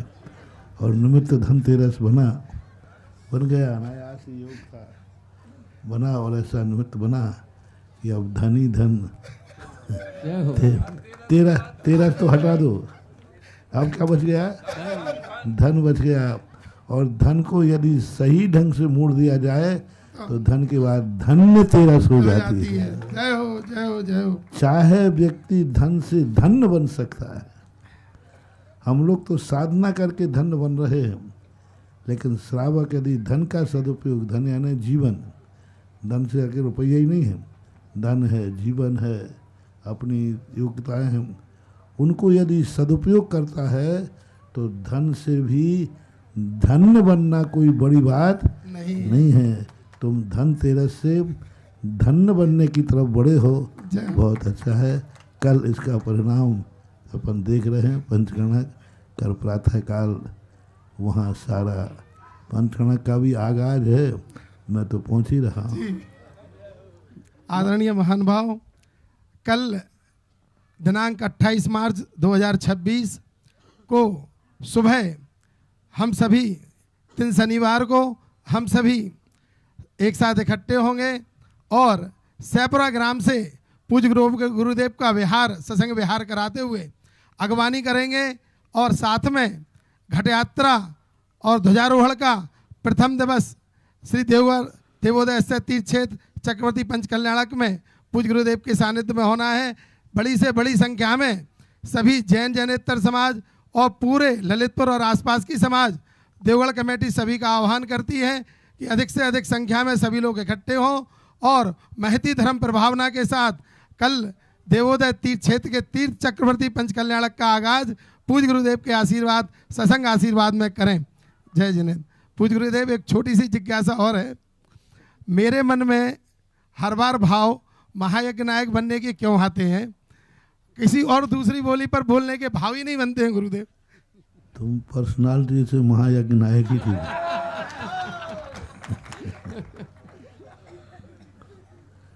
क्योंकि मुखिया का अर्थ होता है सबको संभालना। पहली कमेटी है जिसमें मंत्री की ज़्यादा चल रही है, अध्यक्ष पीछे खड़ा है। हमारे अध्यक्ष जी हमारे हमेशा साथ रहते हैं गुरुदेव। नहीं तो अध्यक्ष की ज़्यादा चलती, मंत्री तो पीछे रहता है। लेकिन तुम्हें अध्यक्ष भी इतना अच्छा मिला कि वो खुश है कि हमारा मंत्री मतलब काम कर रहा है। हमेशा एक ही बात कहते हैं तुम्हारे अध्यक्ष जी, महाराज मैं कुछ मुझे करने की जरूरत नहीं, लोग इतना अच्छा काम कर रहे हैं कि मैं खुश हूँ। और आज तक बोले हमारे मन में कभी ये भाव नहीं आया कि ये लोग मेरे बिना पूछे मुझे पूछ ही नहीं रहे हैं। मेरी सबसे बड़ी पूछ है कि इन लोगों ने पसीना बहा करके देवगढ़ का जो कार्य किया है, यही मेरी सबसे बड़ी पूछ है। इन्होंने अभी ललितपुर में ही कहा था, महाराज जी हमें कुछ नहीं, हम खुश हैं, बहुत खुश हैं कि सब लोग बहुत अच्छा काम कर रहे हैं, कोई भी चीज़ वहाँ गलत होने का सवाल ही नहीं है, सब अच्छा ही अच्छा हो रहा है। तो यही यज्ञ के लक्षण होते हैं। जय हो गुरुदेव। नमोस्तु भगवान, नमोस्तु भगवान, नमोस्तु। महानुभाव, जो अभी पाठशाला की चर्चा यहाँ पर चल रही थी, पाठशाला के लिए एक महामहिम का नाम हमें प्राप्त हुआ है, जिन्होंने अभी पूज्य गुरुदेव का आशीर्वाद ग्रहण किया और इसी जाखलोन भूमि के हैं और पायलट बनकर के जिन्होंने एक जाखलोन का नाम आसमान में पहुंचाया है, अच्छा उन्होंने महामहिम बनने का सौभाग्य अर्जित किया है। शुभम जी, आयुषी, सुनील जी, सिंघई, समस्त परिवार। और इस पाठशाला का जो नामकरण हुआ है वो नामकरण भी अपन सभी लोग याद रखेंगे। आज से ये जाखलोन की पाठशाला इस नाम से जानी जाएगी, श्री चंद्र प्रभु विद्या सुधा पाठशाला जाखलोन। इसके बाद तैयार जिज्ञासा करें श्रीमती शिखा आरोन, और तैयार रहेंगे हमारे पाली से समस्त दिगंबर जैन समाज के सभी अध्यक्ष, मंत्री वगैरह सभी लोग। जय कुमार जी रसिया, जय कुमार जी आए हुए हैं, आ जाएं, आगे आ जाएं।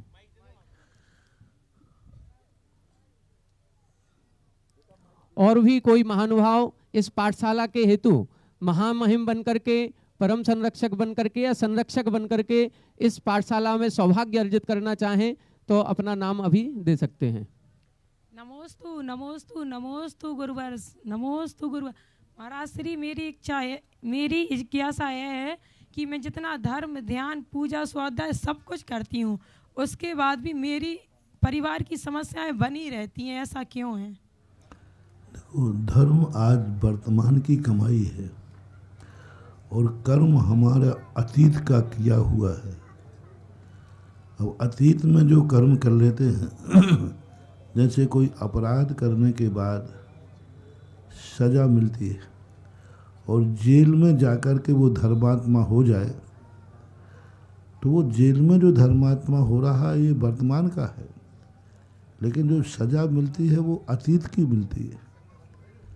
इसलिए इसको उससे नहीं जोड़ना चाहिए, यही इंतज़ार करना चाहिए। धर्म एक कार्य जरूर करेगा कि कम से कम तुमने जो अतीत का जो कर्म है, यदि वर्तमान में धर्म कर रहे हो तो उस कर्म की सज़ा को काटने की हिम्मत देता रहेगा, और वो हिम्मत दे करके उसको हो सकता है बीच में मौका पड़ेगा तो यह धर्म उन अशुभ कर्मों को नाश करके बीच में भी जिंदगी बदल सकता है।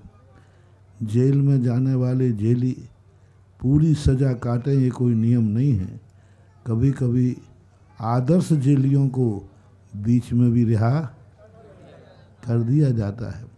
इसी प्रकार अतीत में किसी ने अपराध किए हैं तो वर्तमान में उनको इतनी ईमानदारी से भोगे और ये चिंतन करे कि मैंने अपराध किया है इसलिए आज मुझे ऐसा भोगना पड़ रहा है, तो ऐसी बात नहीं है।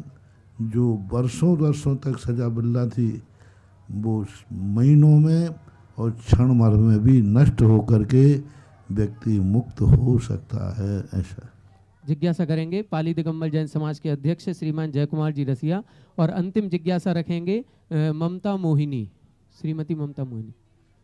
विश्व के समस्त भक्तों के आचार्य भगवंत के चरणों में हम सकल दिगंबर जैन समाज पाली की नमोस्तु नमोस्तु नमोस्तु, हम रसिया परिवार की नमोस्तु नमोस्तु नमोस्तु, मुनि महाराज के चरणों में नमोस्तु नमोस्तु नमोस्तु, समस्त छुल्लक एलक महाराजियों के इच्छामी इच्छामी इच्छामी, सभी श्रेष्ठ जनों को जय जिनेन्द्र। गुरुदेव, हमारी इच्छा है कि अष्टांग का पर्व में कार्तिक फागुन आषाढ़ में आते हैं, लेकिन कार्तिक फागुन हमारे यहाँ दिन रात होने से काल के भेद होते हैं, इसी से महीने हैं, पर स्वर्गों में दिन और रात नहीं होते।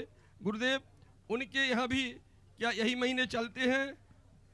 और जब अपने यहाँ 8 दिन में से एक दिन कम हो जाता है या बढ़ जाता है, तो नंदीश्वर द्वीप में भी कितने दिन अर्चना करते हैं देव? बहुत अच्छा प्रश्न है। अष्टांग का पर्व जो है, जो भी गणना होती है, जहाँ भगवान विराजते हैं वहाँ से उसकी गणना लिखी जाती है। भगवान कर्मभूमि में रहते, कर्मभूमि में उपदेश होता है, तो यहाँ के दिन रात से स्वर्गों की कल्पना गणना होती है। जैसे दिन रात यहाँ भरी वहाँ दिन रात हो गए या नहीं हो गए, दिन ही दिन रहता है, लेकिन यहाँ के दिन रात से काउंट होकर के वहाँ की गणना होती है, क्योंकि यहाँ के श्वासोश्वास से लेकर के सारी गणना होती है। श्वासोश्वास प्रमाण होता है, कितने श्वासोश्वास की घड़ी होती है, घड़ी से मुहूर्त सब यहाँ भगवान जहाँ विराजते हैं वहाँ से सारा का सारा संचालन होता है। ऐसा नंदीश्वर जो तिथियाँ घटती बढ़ती हैं वो बराबर नंदीश्वर में भी घटती हैं। नंदीश्वर द्वीप में वो अवध ज्ञान से पूरे 8 दिन पूरा करते हैं। 8 दिन के जितने घंटे होते हैं वो 9 दिन भी हो सकते हैं, कम तो होते ही नहीं। 9वां दिन भी, वहाँ भी एक दिन बड़ा हुआ माना जाएगा, लेकिन वो घंटों से चलते हैं। अपन लोग घंटों से इसलिए नहीं चल पाते हैं क्योंकि अपनी तिथि घटते बढ़ते ही अपन को पूरा दिन मान लेते हैं, और उनका रहता है पहर से। एक 24 घंटे में 4 पहर होते हैं, 8 पहर, 2 पहर होता है, 8 पहर होते हैं। तो 8 पहर को लेकर के 8 दिन के जितने पहर होते हैं उन पहरों के अनुसार उनकी तिथि निर्धारित की जाती है। जिज्ञासा करें श्रीमती ममता मोहिनी, पलक पौड़े बिछाए। श्रीमती ममता मोहिनी और इसके बाद जिज्ञासा रखें श्रीमती सीमा यादव जी। हे महाराज जी नमोस्तु नमोस्तु नमोस्तु महाराज जी। सभी महाराज जियों को एक शामी, भैया जी को वंदना, सभी को जय जय। महाराज जी हमारी एक शंका है कि पहले मतलब कई सालों में पंच कल्याणक होते थे।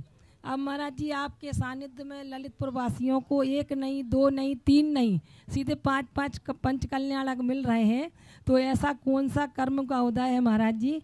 और हे गुरुदेव आप में मतलब जो ऐसा क्या है कि करोड़ों की बोली महाराज जी बिना मन के लुटी बिकी नहीं है, लुटी है महाराज जी, तो ऐसा आप में क्या है बताएं?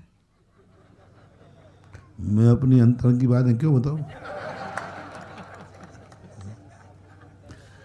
अंदर की साधना जितनी छुपी रहती है ना उतनी वो चमत्कारी होती है।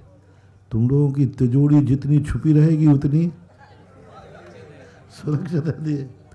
तो इस प्रकार के है सद्भावनाएं रहती हैं।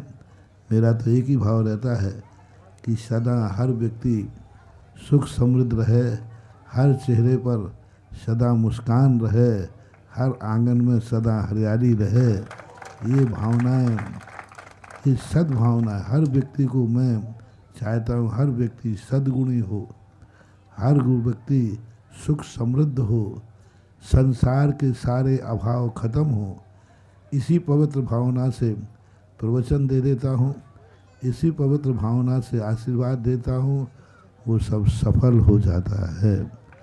जाकी रही भावना जैसी सो देखी मूरत थिन तैसी।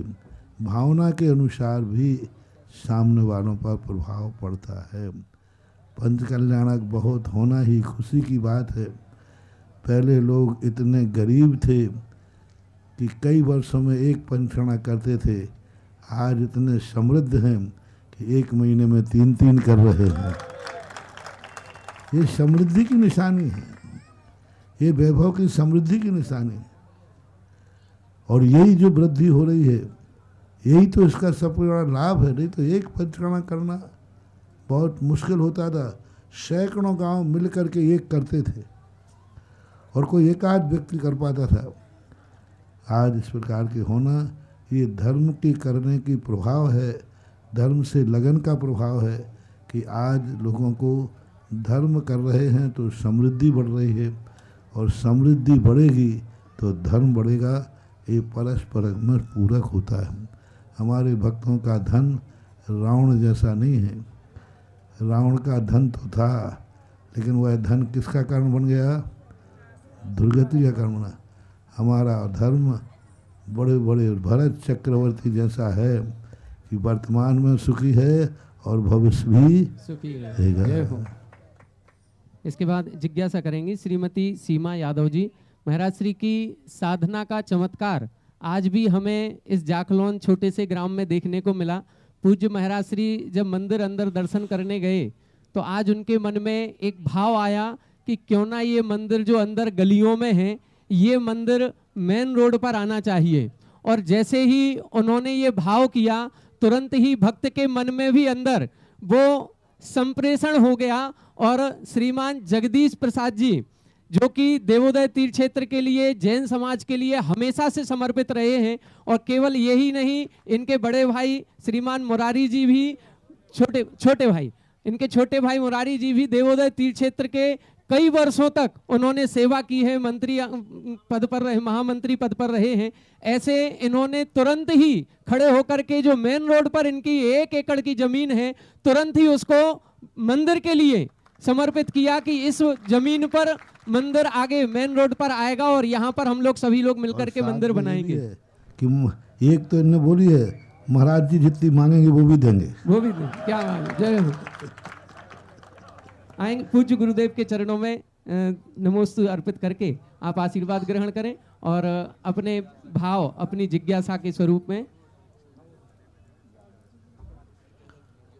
जिज्ञासा जब तक आप कर लें। पूज्य गुरुवर के चरणों में बारंबार नमोस्तु नमोस्तु नमोस्तु।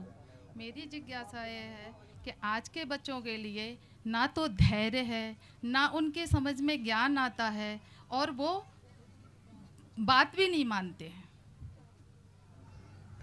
उसका मूल कारण बन रहा है कि आज जो उनका टीवी है, स्पर्धा।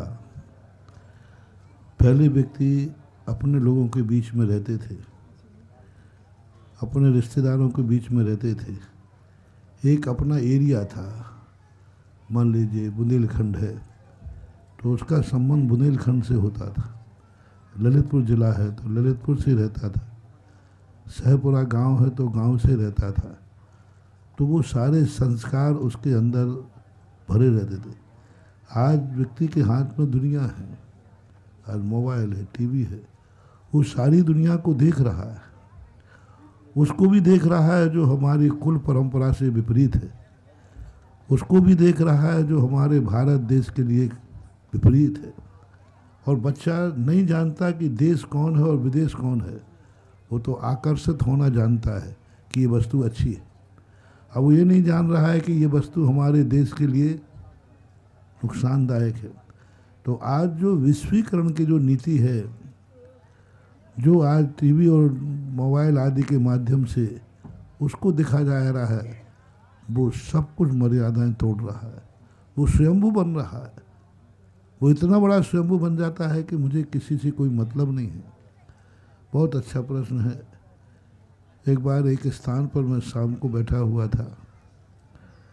एक बालक, उसकी माँ ने कहा, बेटा देख तू भोजन कर ले, नहीं तो मैं महाराज जी के जिज्ञासा में जा रही हूँ, बाद में नहीं मिलेगा तुझे। मैं देख रहा था देखें ये बालक माँ के लिए क्या जवाब देता है। थोड़ी सी दूरी पर थे, क्षेत्र था। बालक ने जेब में हाथ डाला, जेब में हाथ डाल करके उसने 10 रुपये का नोट निकाला। बोले तुझे जहाँ जाना हो जा, मुझे ज़रूरत नहीं, मत देना, मेरे पास 10 रुपया है। वो चीज़ मेरे मन में इतना अटैक किया। एक छोटा सा बालक 10 रुपये में माँ की दरकार नहीं कर रहा है। कितना रुपया है? 10 रुपये में उसे माँ का कोई दरकार नहीं। उसने एक ही जवाब दिया, मुझे तेरी कोई ज़रूरत नहीं है, मत देना भोजन, मेरे पास 10 रुपया है। वो चीज़ आज भी मुझे घूमती है कि व्यक्ति द्वारा पहले लोग बच्चे के हाथ में 10 रुपया नहीं देते थे, बच्चे के हाथ में भली चॉकलेट दे देते थे, पैसा नहीं देते थे। अपने हाथ से बना के माँ रोटी खिलाती थी। तुझे जो खाना है यहाँ खा, घर में खा, बाहर नहीं जाएगा। आज बाजार का व्यक्ति खाएगा तो माँ को भूल जाएगा। पहले माँ की गोदी में बैठकर माँ के हाथ की रोटी खाता था, माँ खिलाती थी।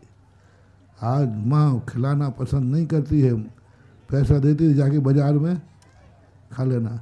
तो बाजार का खाएगा तो बच्चा की बुद्धि भी, बोल दो ना, बाजारी हो जाएगी। आज सबसे बड़ा दुर्गुण हम माताओं से सबसे कहते हैं। पहले बच्चा रोता था, माँ उसे गोदी में उठाती थी, छाती से लगाती थी, दुलारती थी।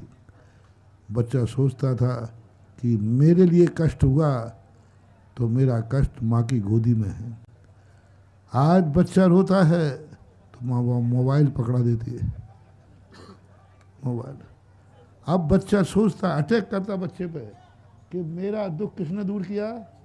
मोबाइल ने। अब वो सब भूल जाएगा। बड़े होने के बाद उसे तुमसे कोई मतलब नहीं है, उसके अंदर संस्कार है। जब भी मैं रोया मुझे मोबाइल ने चुप किया है, और पहले जब भी रोया मुझे माँ ने चुप किया है। ये छोटा सा संस्कार है लेकिन बहुत बड़ा प्रभाव पड़ रहा है। आज बच्चों का बाहर का खान पान, आज रेडीमेड खान पान, डिब्बा पैक खान पान, वो माँ के अंदर बनी हुई रोटी, माँ के अंदर बना हुआ पानी का गिलास, माँ के अंदर बनी हुई चाय, वो जो संस्कार था वो काम करता है। आज 24 घंटे में ऐसा नहीं जाता जब बच्चा कोई ना कोई चीज़ बाजार की ना खाता हो। और पहले बाजार की खाने के लिए मैं पूछता हूँ तिलक जी, कि तुम्हारी मम्मी के समय तुमने बाजार में कितनी बार खाया? माँ की बात पूछ रहा हूँ। शायद ही पहली बार तो मिलता ही नहीं था।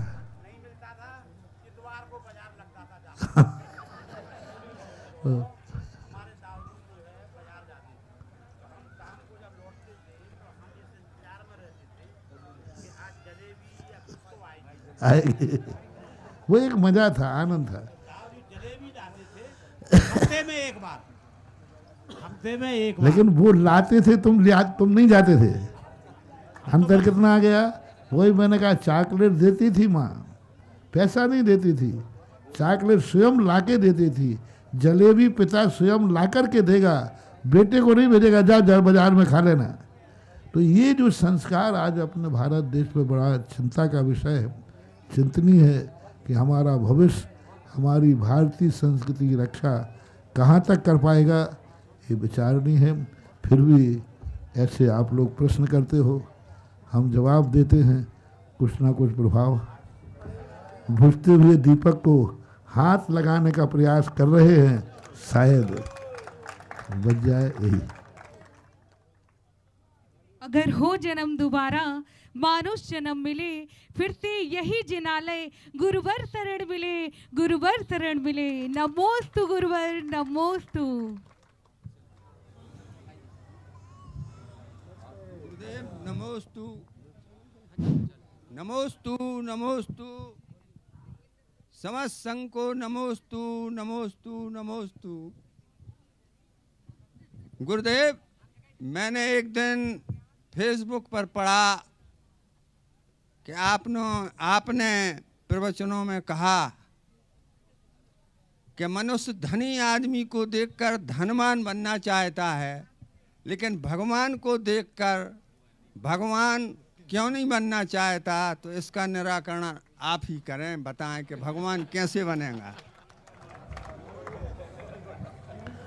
बात तो सही है, धनवान को देखकर धनवान इसलिए बनना चाहता है, यही उसकी विनाशकालीन विपरीत बुद्धि है।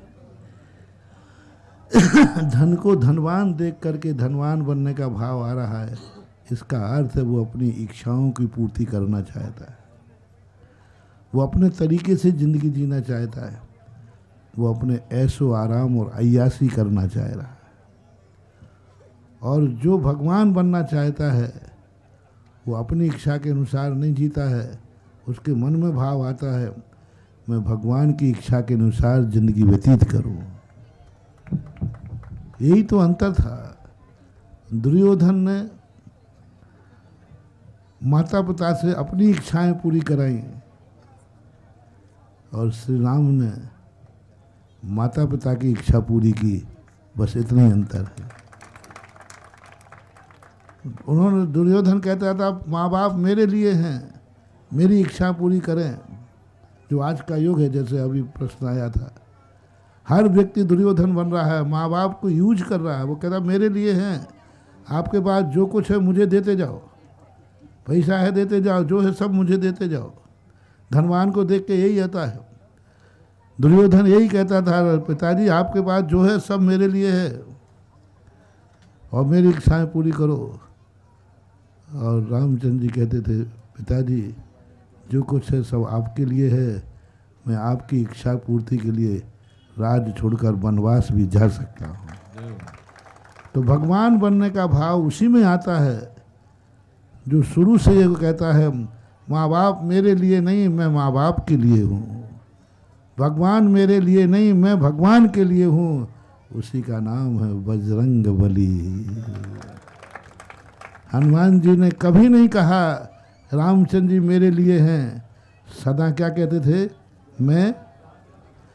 कभी नहीं भाव आया कि श्री राम जी मेरे संकट दूर करें, सदा एक ही भाव आया, मैं श्री राम का सदा संकट दूर कर। और आज भगवान मेरे संकट दूर करो, और हनुमान जी कहते हैं नहीं, मेरे संकट तो हम निपटा लेंगे और आपके संकट नहीं आने देंगे। इतना अंतर आ गया है। और यही अंतर जब आ जाए, व्यवस्था सुधर जाएगी।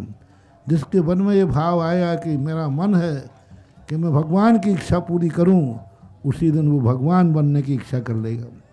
और जब जब ये भाव आएगा कि भगवान से मैं अपनी इच्छा पूरी कराऊं, उसी का नाम दुर्योधन है। तो दुर्योधनों के अंदर ये भाव आता है। अब पंचम काल है, दुर्योधन ज़्यादा हैं। आज पूज्य गुरुवर की आरती करने का सौभाग्य जिन्होंने आज मंदिर के लिए भूमि प्रदान की, ऐसे हमारे श्रीमान जगदीश जी और उनके समस्त परिवारीजन, साथ में गुरुवर के अनन्य भक्त तिलक यादव जी, आप आएँ, पूज्य गुरुवर की आरती करें। साथ में हमारे पाली समाज के अध्यक्ष हैं, वो भी आ जाएं, और देवोदय तीर्थ क्षेत्र की कमेटी, शांतोदय तीर्थ क्षेत्र के महामंत्री, आप सभी आगे आ जाएं। जिनको बुलाया है केवल वही आएंगे।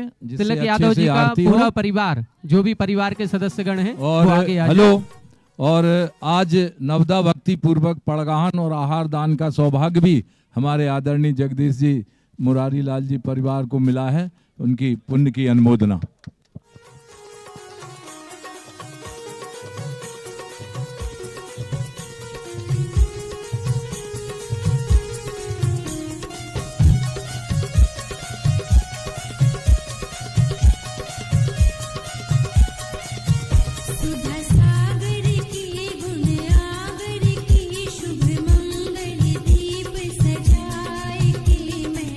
आज उतारूं आरतियां।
सुधा सागर महाराज मैं दीवाना हूँ तेरा, श्री सुधा सागर महाराज मैं दीवाना हूँ तेरा। हे तीर्थ शिरोमणि नाथ मैं दीवाना हूँ तेरा, हे तीर्थ शिरोमणि नाथ मैं दीवाना हूँ तेरा। दीवाना हूँ तेरा, दीवाना हूँ तेरा, दीवाना हूँ तेरा, दीवाना हूँ तेरा। श्री सुधा सागर महाराज मैं दीवाना हूँ तेरा, श्री सुधा सागर महाराज मैं दीवाना हूँ तेरा।